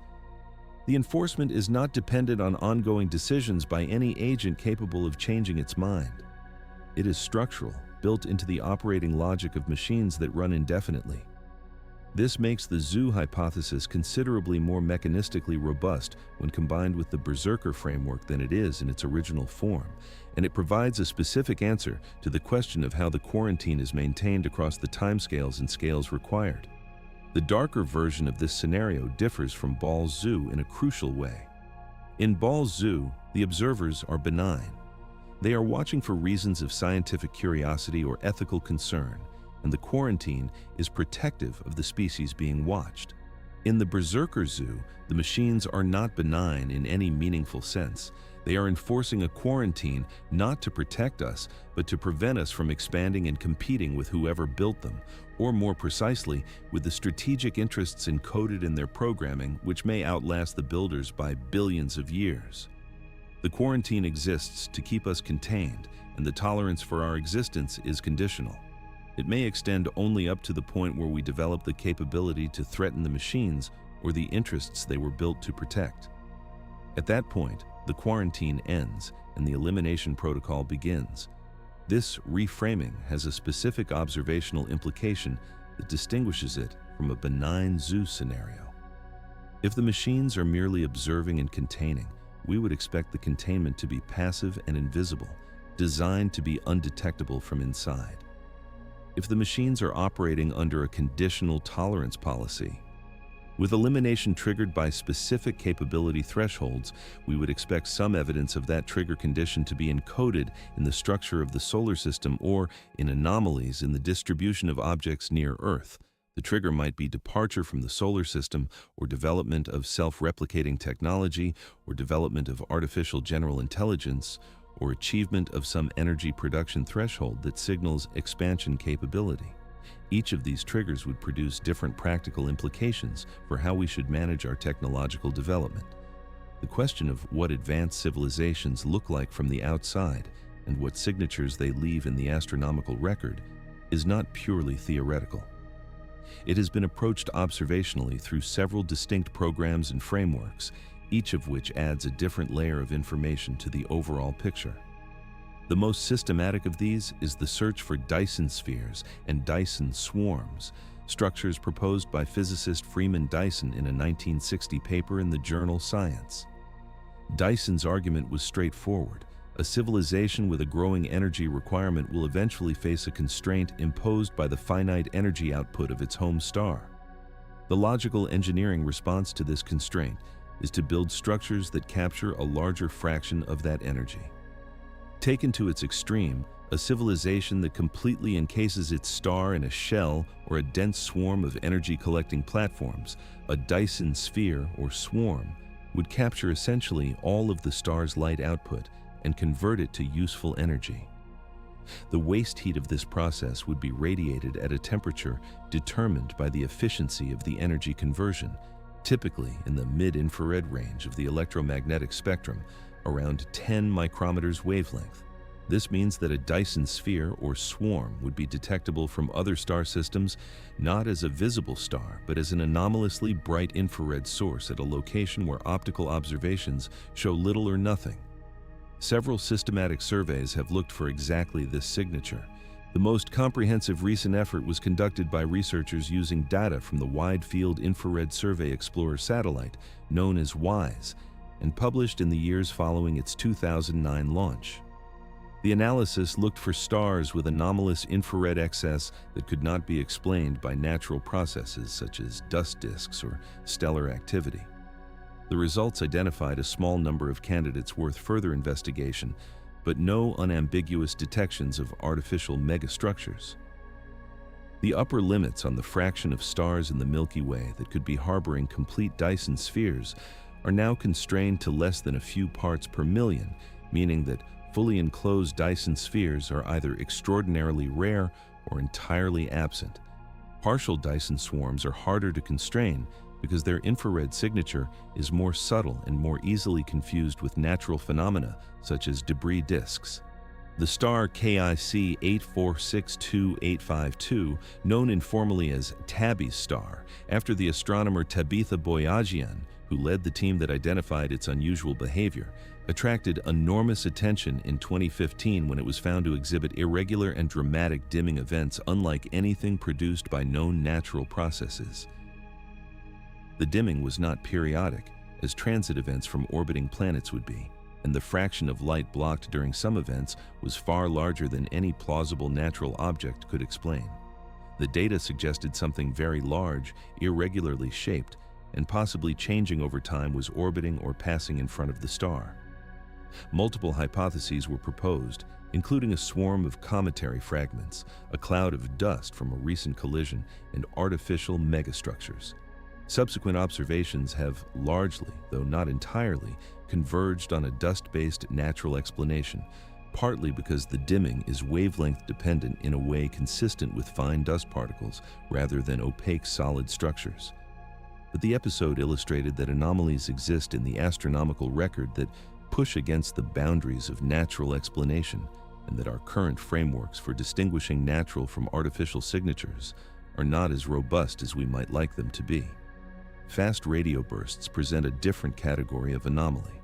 These are extremely brief, extremely energetic pulses of radio emission detected from extragalactic distances, lasting typically a few milliseconds, and releasing in that time as much energy as the sun emits over days to weeks.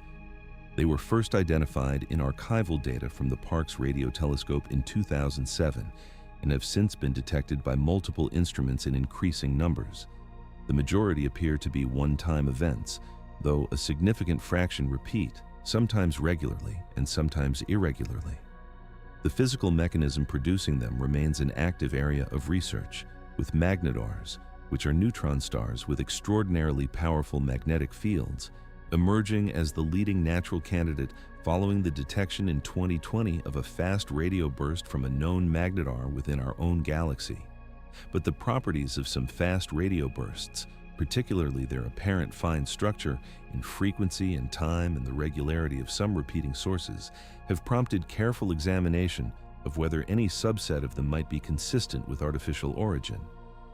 The consensus remains firmly with natural explanations, but the scientific process of ruling out artificial sources has itself been informative about what detectable artificial signals would look like at extragalactic distances.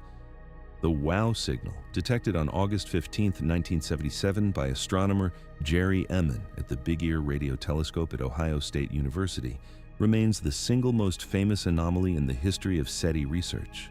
It was a narrowband radio signal lasting 72 seconds, the duration determined by the telescope's beam width and the Earth's rotation, centered near the hydrogen line frequency of 1.42 gigahertz, which is the frequency that SETI researchers had long considered a natural choice for interstellar communication because of its cosmological significance and its location in a region of the radio spectrum with low natural interference.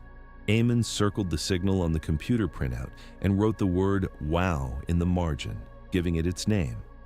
Despite numerous subsequent searches of the same region of sky with more sensitive instruments, the signal has never been detected again. Its non-repetition makes it impossible to classify as a confirmed artificial signal, and several natural explanations have been proposed over the decades, including a cometary hydrogen cloud that was in the beam of the telescope at the time and has since moved away. The cometary explanation, proposed in 2017 by astronomer Antonio Paris, has not achieved universal acceptance and remains contested in the SETI community. The WOW signal remains officially unexplained and officially unconfirmed.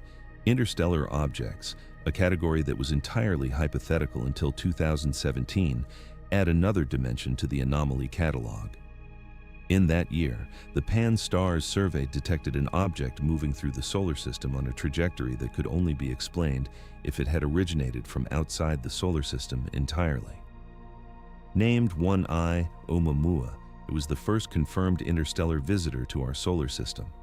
Its properties were immediately unusual.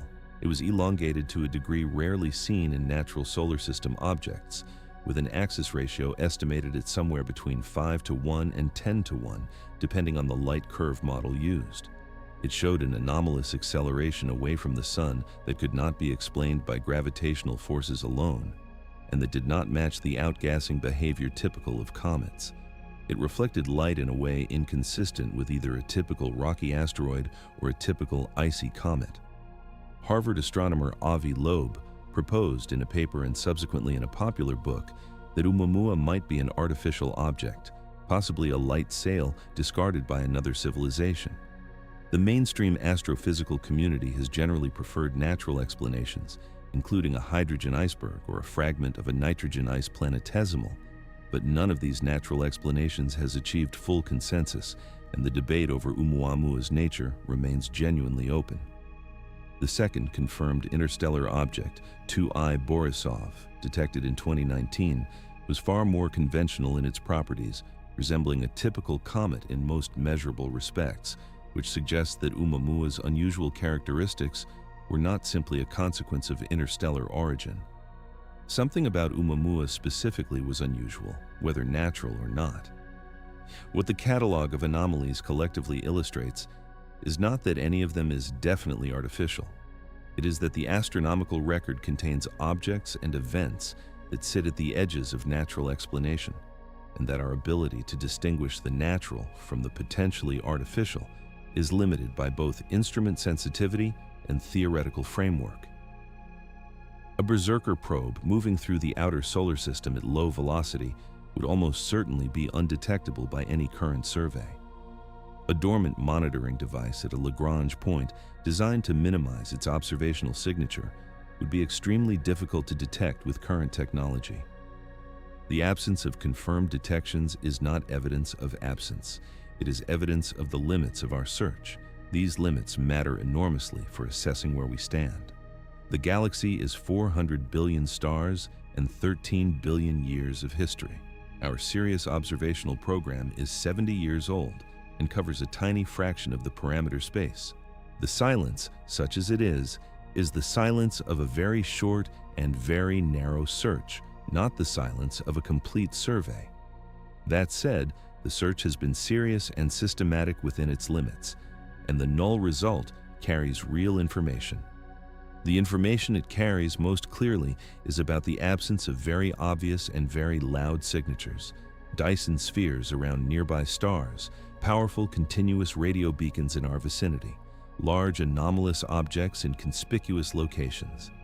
The absence of these does not rule out the presence of things that are smaller, quieter, more distant, or more deliberately concealed, And concealment, as the dark forest logic makes clear, is precisely what we would expect from any civilization or any machine operating under the strategic logic of survival in a competitive universe. The pattern of what is absent and what is present in the observational record is itself a kind of message, one that requires careful reading rather than quick interpretation. Reading it carefully means holding multiple hypotheses simultaneously, assessing each against the available evidence, and remaining genuinely uncertain where the evidence is genuinely insufficient. It also means taking seriously the possibility that the most important data we could collect has not yet been collected, and that the searches we have not yet conducted may be more informative than the searches we have. The Vera Rubin Observatory, the Square Kilometer Array Radio Telescope, the James Webb Space Telescope's Exoplanet Atmosphere Characterization Program, and proposed dedicated searches of gravitationally stable solar system regions all represent opportunities to dramatically expand the observational base. Whatever the answer turns out to be, it will not be found by extrapolating from the current null result. It will be found by looking in places and at scales that have not yet been examined. Robin Hanson, the economist who gave the Great Filter its name and its formal structure, returned to the Fermi Paradox in a 2021 paper co-authored with Daniel Martin, Calvin McCarter, and Jonathan Paulson, with a framework that approached the problem from a direction almost opposite to the one his earlier work had taken. Where the Great Filter focused on what prevents civilizations from arising or persisting, the Grabby Aliens model focuses on what happens when civilizations do arise and expand, and what the observable consequences of that expansion would be for any civilization trying to make sense of its surroundings. The central insight of the Grabby Aliens model is deceptively simple. Any civilization that arises and expands will, over time, fill an expanding sphere of space centered on its origin point. The boundary of that sphere moves outward at some fraction of the speed of light, determined by the civilization's expansion velocity. As the sphere expands, it converts the space it encompasses from what Hansen calls unclaimed to claimed, meaning that any world within the sphere has been reached, altered, or at minimum surveyed by the expanding civilization. When two such spheres intersect, the civilizations that produce them either interact, merge, or conflict. But in either case, the expansion of both is altered by the encounter. Hansen and his colleagues modeled the galaxy as a three-dimensional volume in which civilizations arise at random times and locations according to a rate that increases over time as the galaxy becomes progressively more chemically enriched and more suitable for complex life. Each civilization, once arisen, expands at a fixed fraction of the speed of light in all directions.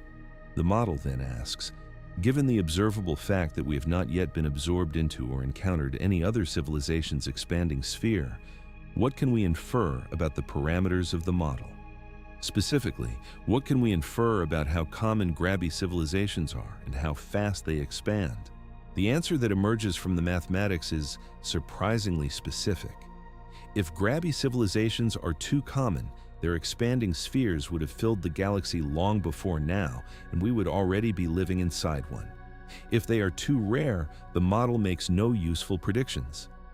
The range of parameters consistent with our observed situation, meaning a galaxy that is not yet obviously filled with expanding civilizations, but in which we exist as a technological species, constrains the density and expansion rate of Grabby civilizations to a specific region of parameter space. Within that region, the model predicts that we are likely to encounter or be absorbed by another civilization's expanding sphere within the next few hundred million to few billion years, a prediction that is both testable in principle and informative about the structure of the galaxy. The Grabby Aliens model also addresses the timing problem in a way that the original Drake equation framing does not. Why do we exist now, approximately 13.8 billion years into cosmic history, rather than earlier or later? The model provides a specific answer. We exist now because the rate of complex life development has been increasing over cosmic time as the galaxy has become more metal-rich and more stable, but the volume of unclaimed space has been decreasing as Grabby civilizations expand and fill it. The probability of arising at any given time is the product of the increasing rate of biological complexity and the decreasing volume of available unclaimed space. This product has a peak, and we are likely to exist near that peak. The mathematics of the model place that peak at roughly the current cosmic epoch, which is consistent with our existence and provides a non-trivial explanation for the timing of our emergence that does not rely on pure coincidence.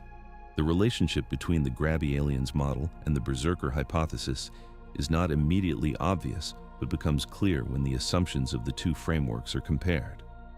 The Grabby aliens model assumes that expanding civilizations are visible, in the sense that their expansion leaves marks on the space they claim that are in principle detectable from outside. A civilization that converts the stars of its home cluster into Dyson swarms, rearranges planetary systems for resource extraction, or fills interstellar space with infrastructure would produce observable signatures at the boundary of its expanding sphere. The absence of any such visible boundary near us is what the model uses to constrain the parameters. But this reasoning depends on the assumption that Grabby civilizations are genuinely detectable. If civilizations expand in ways that are deliberately concealed, or if they eliminate other civilizations before those civilizations can develop the instruments to detect them, the observational basis of the model changes. In the dark forest framework, Grabby civilizations are not Grabby in the sense Hansen means. They do not expand visibly. They expand silently, eliminating or concealing evidence of their presence to avoid triggering the detection responses of other civilizations. A berserker wave is, in this sense, a form of silent expansion. It claims space not by filling it with observable infrastructure, but by sterilizing it of any life that could develop into a competitor. The space claimed by a berserker wave looks from the outside like ordinary empty space. There are no megastructures, no Dyson spheres, no anomalous infrared sources. There are just stars and planets and silence. The berserker wave leaves no visible boundary precisely because leaving a visible boundary would defeat the strategic purpose of the exercise. This is the tension between the two frameworks. The Grabby aliens model predicts that successful expanding civilizations leave visible marks. The dark forest logic predicts that successful civilizations do the opposite. They are successful precisely because they leave no marks. Reconciling these two frameworks requires asking which assumption is more fundamental. Is expansion inherently visible, or can it be made invisible by sufficiently motivated engineering? The answer depends on the physics of what a civilization can and cannot conceal at the scales involved. Dyson spheres and similar megastructures are hard to conceal completely because they emit waste heat, and waste heat at any temperature above absolute zero produces detectable thermal radiation. A civilization that has captured all the light of its star and converted it to useful energy still radiates that energy as heat, and that radiation propagates outward through space where other civilizations can detect it. The only way to avoid this is to convert energy to forms that propagate more slowly or less detectably than electromagnetic radiation, which runs into fundamental physics constraints. A perfectly efficient civilization that generates no waste heat would violate thermodynamic principles. Some waste heat is always produced and some of it always escapes. But the detectability of that waste heat depends on the distance and the sensitivity of the detecting instrument. At distances of tens of thousands of light years, even substantial infrared excess from a partial Dyson swarm might fall below the detection threshold of any instrument a young civilization like ours could build. The universe is large, and the fraction of it we can survey with precision is small. A civilization that has claimed a sphere of space a few thousand light years in radius might be detectable from our position in principle, but not in practice with any instrument we currently operate. The Grabby aliens model's constraints on the density of expanding civilizations are therefore upper bounds that assume full detectability, and the actual density of such civilizations could be higher than the model suggests if their expansion is partially concealed or if they are simply farther away than our instruments can probe with sufficient precision. There's a more fundamental tension between the two frameworks that runs deeper than detectability. The Grabby Aliens model treats expansion as the dominant behavior of advanced civilizations.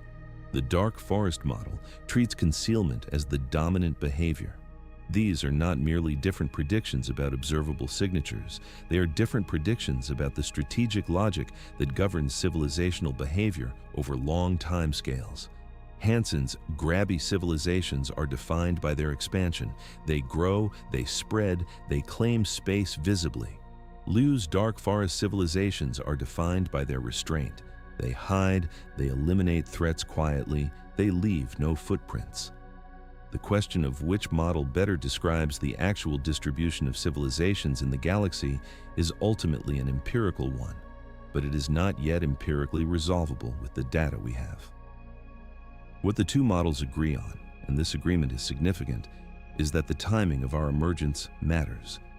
Both models predict that we exist at a specific point in cosmic history that is neither arbitrarily early nor arbitrarily late, and both models suggest that the next few centuries to few billion years will be a period of decisive change in our relationship to whatever else is in the galaxy.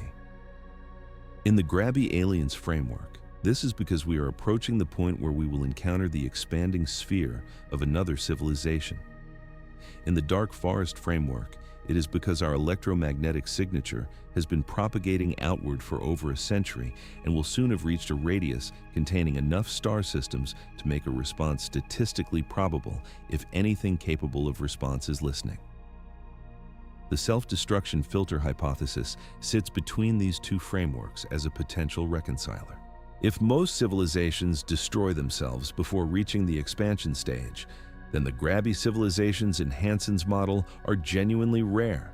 Their expanding spheres are sparse and distant, and our lack of observation of them is explained by distance rather than concealment. The Dark Forest would be maintained not by machines or strategic choices, but by the simple fact that most civilizations never live long enough to be loud. They arise, develop technology briefly, destroy themselves, and leave nothing. The galaxy is silent because it is littered with the brief bright flares of civilizations that burned out before they could spread, and we are watching the silence that follows those flares from inside the window of our own brief brightness. This self-destruction scenario requires examining the actual mechanisms by which civilizations might eliminate themselves, and doing so with more precision than the vague invocation of nuclear war or environmental collapse that appears in most casual treatments of the subject. The mechanisms matter because different mechanisms have different relationships to the Berserker Hypothesis and to the practical questions of what we should do about our own situation. A civilization that destroys itself with nuclear weapons leaves a detectably altered planetary environment, but no ongoing threat to other civilizations. A civilization that destroys itself by developing misaligned artificial intelligence may leave something very different. A system that continues operating after the biological civilization that created it is gone, potentially with capabilities and objectives that extend beyond the original civilization's home system.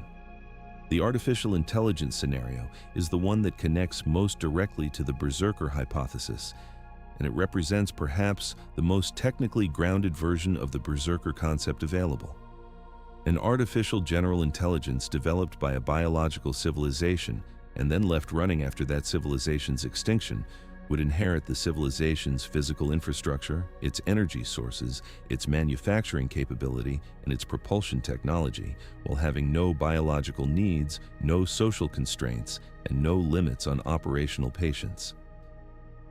If that system had been given objectives that remained relevant after the extinction of its creators, objectives like maximizing some measure of resource control or eliminating potential competitors, it would continue pursuing those objectives indefinitely. It would be, in every functionally relevant sense, a berserker, even if it originated not as a purpose-built weapon, but as a general intelligence that outlived its creators and continued operating under the logic of whatever goals it had been optimizing for. This is the scenario that gives the Berserker Hypothesis its most contemporary resonance. The question of how to build artificial intelligence systems that reliably pursue the goals their creators intend and that remain aligned with those goals over long timescales and in novel circumstances is one of the most actively researched problems in computer science and one of the most actively debated problems in existential risk analysis. The difficulty of the problem is not in doubt.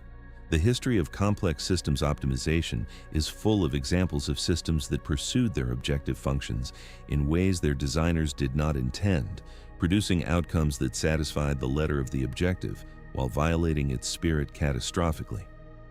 Scaling this problem to the level of a superintelligent system with access to interstellar-capable technology produces, at least as a logical possibility, exactly the kind of persistent autonomous system that the Berserker Hypothesis requires.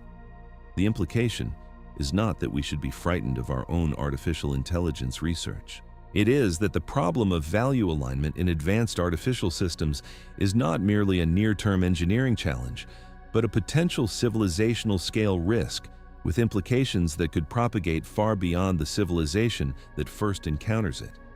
If the development of artificial general intelligence is a transition that many civilizations undergo, and if a significant fraction of those civilizations fail to navigate that transition in a way that keeps the resulting systems aligned with biological interests, then the galaxy may contain a population of misaligned artificial intelligences of various ages, capabilities, and objectives, some ancient, some recent, some local, some expanded, some dormant, some active.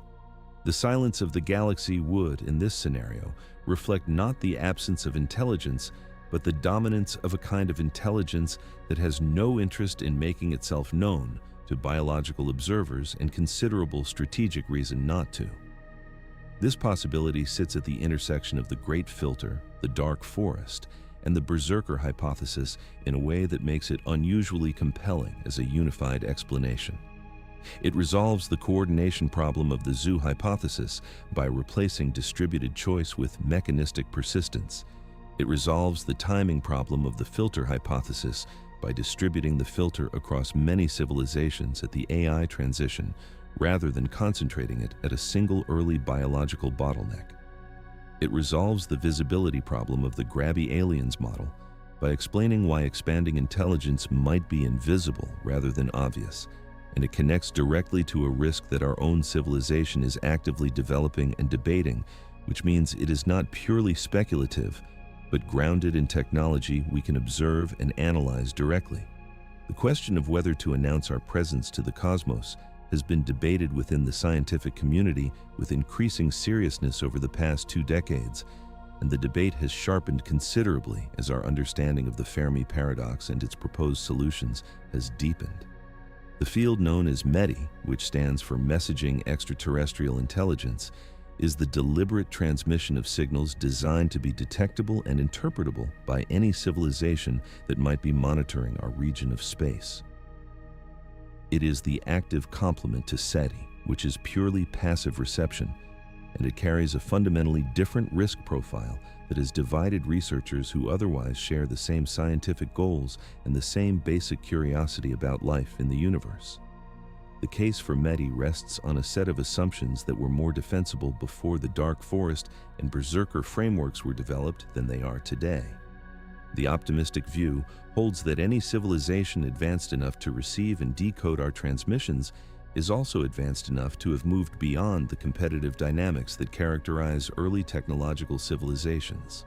A species that has survived for millions of years and colonized multiple star systems has presumably solved the resource scarcity problems that drive conflict, has developed ethical frameworks sophisticated enough to preclude unprovoked aggression, and has no strategic reason to harm a young civilization like ours that poses no credible threat. Under this view, contact with an advanced civilization is likely to be either benign or neutral, and the potential benefits of contact, access to knowledge, technology, or simply the confirmation that we are not alone outweigh the risks. This argument has a surface plausibility that dissolves under examination. It assumes that the values and behaviors of advanced civilizations are predictable from first principles, and specifically, that they converge on something resembling benevolence or at least indifference. But the dark forest logic demonstrates that convergence on a specific behavior, in this case, preemptive response to detected civilizations, does not require benevolence or malevolence. It requires only rational response to structural incentives. A civilization operating under dark forest logic is not malevolent, it is strategic. And the strategic logic does not change because the civilization is old or resource-rich or philosophically sophisticated. It changes only if the underlying structural conditions change, meaning if the universe becomes abundant enough and communication reliable enough that the suspicion chain can be broken. We have no evidence that those conditions have been met anywhere in the galaxy, and considerable reason, in the form of the observable silence itself, to suspect they have not. The case against METI is therefore not a case for timidity or isolationism. It is a case grounded in risk asymmetry. The potential downside of METI, in the worst case, is civilizational elimination. The potential upside is contact with a benign or neutral civilization. The probability distribution over these outcomes is genuinely unknown, but the asymmetry in magnitude means that even a small probability of the worst case warrants serious caution. This is the same logic that underlies precautionary reasoning in other domains of existential risk, where actions with potentially catastrophic and irreversible consequences are held to a higher standard of justification than actions whose worst outcomes are merely bad. Stephen Hawking argued publicly and repeatedly in the last decade of his life that active signaling was dangerous, comparing the situation to indigenous peoples encountering European explorers, an analogy that is imperfect in its details, but captures the basic asymmetry of capability and the unpredictability of intent. The METI debate has also been complicated by the observation that we have already been broadcasting unintentionally for over a century. Radio, television, radar, and digital communications have been leaking electromagnetic radiation into space since the late 19th century, and this leakage has been propagating outward at the speed of light in an ever-expanding sphere. The leading edge of that sphere is now approximately 125 light-years from Earth, encompassing thousands of star systems. If anything capable of detecting our emissions is within that sphere, it already knows we are here. Deliberate METI transmissions, which are simply more powerful and more structured versions of what we already emit, do not qualitatively change the situation with respect to any civilization already within our emission sphere. They might extend our detectable range or make our presence clearer to civilizations just outside the current sphere, but they do not represent a fundamental change in our detectability status to anything already nearby. This observation cuts both ways in the METI debate. On one hand, it suggests that the ship has already sailed with respect to concealment and that refusing to send deliberate signals is closing the barn door after the horse is gone. On the other hand, it suggests that if there is anything within our current emission sphere that has been monitoring us, it already knows enough about us to make a decision, and its decision, whatever it is, has been underway for up to a century. The absence of any detectable response within the emission sphere so far is either reassuring, meaning nothing hostile is nearby, or simply a function of travel times, meaning a response exists but has not yet arrived. The practical question of what to do about METI is inseparable from the broader question of how to manage our overall observability as a civilization. We are not only broadcasting electromagnetic signals, we are also developing technology that could, within decades, allow us to construct self-replicating machines, to develop artificial general intelligence, and to reach other star systems with physical probes. Each of these developments represents a qualitative change in our capability profile. And under the Berserker Hypothesis, capability profile changes may be exactly the kind of trigger that monitoring machines are designed to respond to. The question is not simply whether to send a message. It is how to manage a transition from a quiet, low-capability biosphere to a loud, high-capability technological civilization in a universe that may have systems designed to respond to exactly that transition. The researchers who study existential risk from the perspective of long-term civilizational planning have developed a framework for thinking about this transition that draws on the same strategic logic as the dark forest and Berserker hypotheses, but applies it to practical decision-making rather than theoretical analysis. The core of this framework is the concept of a technological tripwire, a capability threshold whose crossing triggers a qualitative change in the nature of the threats we face. Nuclear weapons represented one such tripwire. Synthetic biology capable of producing engineered pandemics represents another. Artificial general intelligence capable of recursive self-improvement represents a third. The Berserker hypothesis adds a fourth, the development of self-replicating space-capable technology, which, under the dark forest logic, might be interpreted by any monitoring system as the beginning of an expansion phase that needs to be addressed before it progresses further. The overlap between the existential risks that threaten us from within our own civilization and the existential risks implied by the dark forest and Berserker frameworks is not coincidental. Both sets of risks are fundamentally about the consequences of capability development outpacing, wisdom, coordination, and control. A civilization that develops nuclear weapons before developing stable international institutions capable of managing them is in danger from itself. A civilization that develops artificial general intelligence before solving the alignment problem is in danger from its own creation. And a civilization that develops and broadcasts advanced technological capability before understanding the strategic environment it exists in may be in danger from whatever that environment contains. The risks are different in their origin, but similar in their structure. Power that outstrips understanding and coordination creates vulnerabilities that can be exploited, whether by our own mistakes or by external systems that have been waiting for exactly this moment. The catalog of specific astronomical anomalies that resist clean natural explanation is a useful place to ground this discussion in the observable rather than the purely theoretical. These anomalies do not prove any hypothesis. They are data points that sit at the edges of our current explanatory frameworks, and examining them carefully is a way of testing those frameworks against reality rather than simply exploring them as logical constructions. The WAC signal, which has already been introduced, remains scientifically interesting, not because it is likely to have been artificial, but because it has not been explained satisfactorily by any natural mechanism. The cometary hydrogen cloud hypothesis, proposed by Paris in 2017, was criticized on several technical grounds, including that no known comet was in the beam of the telescope at the time, and that the expected signal from such a cloud would not match the observed characteristics of the WOW signal in detail. The signal's narrow bandwidth, approximately 50 kHz, and its precise frequency near the hydrogen line are properties that are more naturally explained by a coherent artificial transmitter than by a diffuse natural source. This does not make it artificial. It makes it anomalous in specific ways that match the properties we would expect an artificial signal to have. The correct scientific response is not to conclude it was artificial, but to note that it has not been explained and to search for it again with better instruments. The interstellar object Oumuamua continues to resist clean natural explanation in several specific ways. The non-gravitational acceleration it exhibited as it departed the solar system was too large to be explained by the outgassing forces that drive cometary acceleration based on the absence of any detected cometary activity, and too specific in its direction and magnitude to be easily attributed to radiation pressure on a conventional rocky or icy object.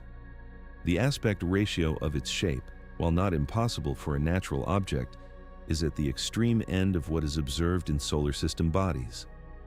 The combination of properties, unusual shape, unusual acceleration, and unusual reflective characteristics represents a cluster of anomalies rather than a single unexplained datum, and clusters of anomalies warrant more attention than single outliers.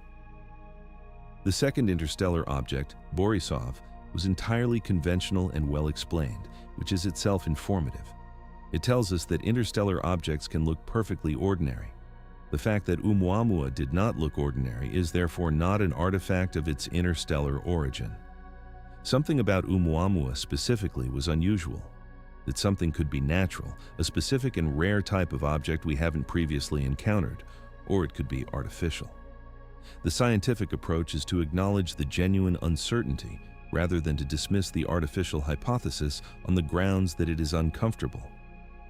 Tabby's star, despite the emerging consensus around a dust-based explanation for its unusual dimming, still presents features that are not fully accounted for by the dust model.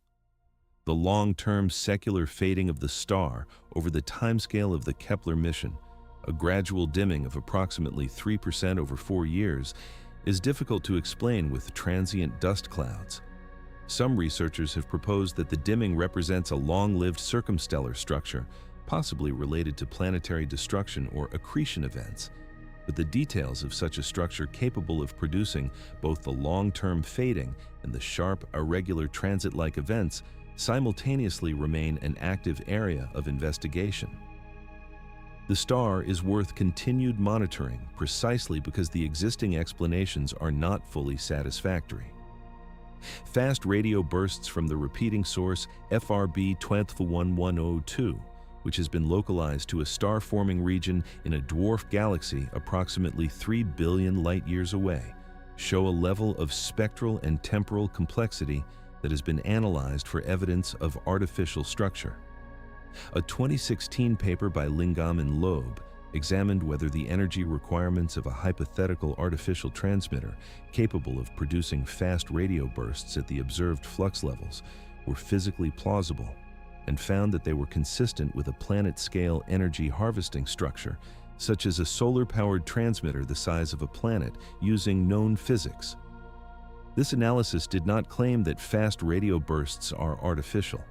It established that they are not ruled out as artificial on energy grounds alone, which is a much more modest but scientifically relevant claim. What the anomaly catalog collectively establishes is not evidence for any specific hypothesis, but a set of open questions at the frontier of observational astronomy. Each anomaly is small.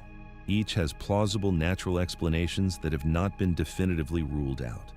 Each sits in a part of the observational parameter space where our instruments are at or near their sensitivity limits.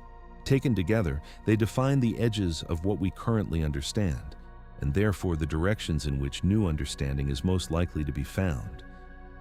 If the galaxy contains evidence of civilizations, extinct or active, natural or artificial, that evidence will most likely first appear at these edges, not as a dramatic, unambiguous signal, but as a persistent anomaly that resists explanation and accumulates supporting observations over years to decades. The scientific culture appropriate to this kind of search is one of careful, cumulative, evidence-based analysis rather than either credulous enthusiasm or reflexive dismissal. Both failure modes are common in discussions of SETI and related topics, and both impede the actual science. The credulous version sees artificial intelligence in every anomalous light curve and extraterrestrial engineering in every unexplained signal, pattern matching against a preferred narrative rather than following the evidence. The dismissive version treats the search for technosignatures as inherently unscientific, or treats anomalies as automatically explained by the least exotic available hypothesis, regardless of whether that hypothesis actually fits the data. The productive middle ground is the one that applies the same standards of evidence and inference to claims about extraterrestrial technology as to any other scientific claim. Take the data seriously, explore multiple hypotheses, design discriminating tests, and update beliefs in proportion to evidence.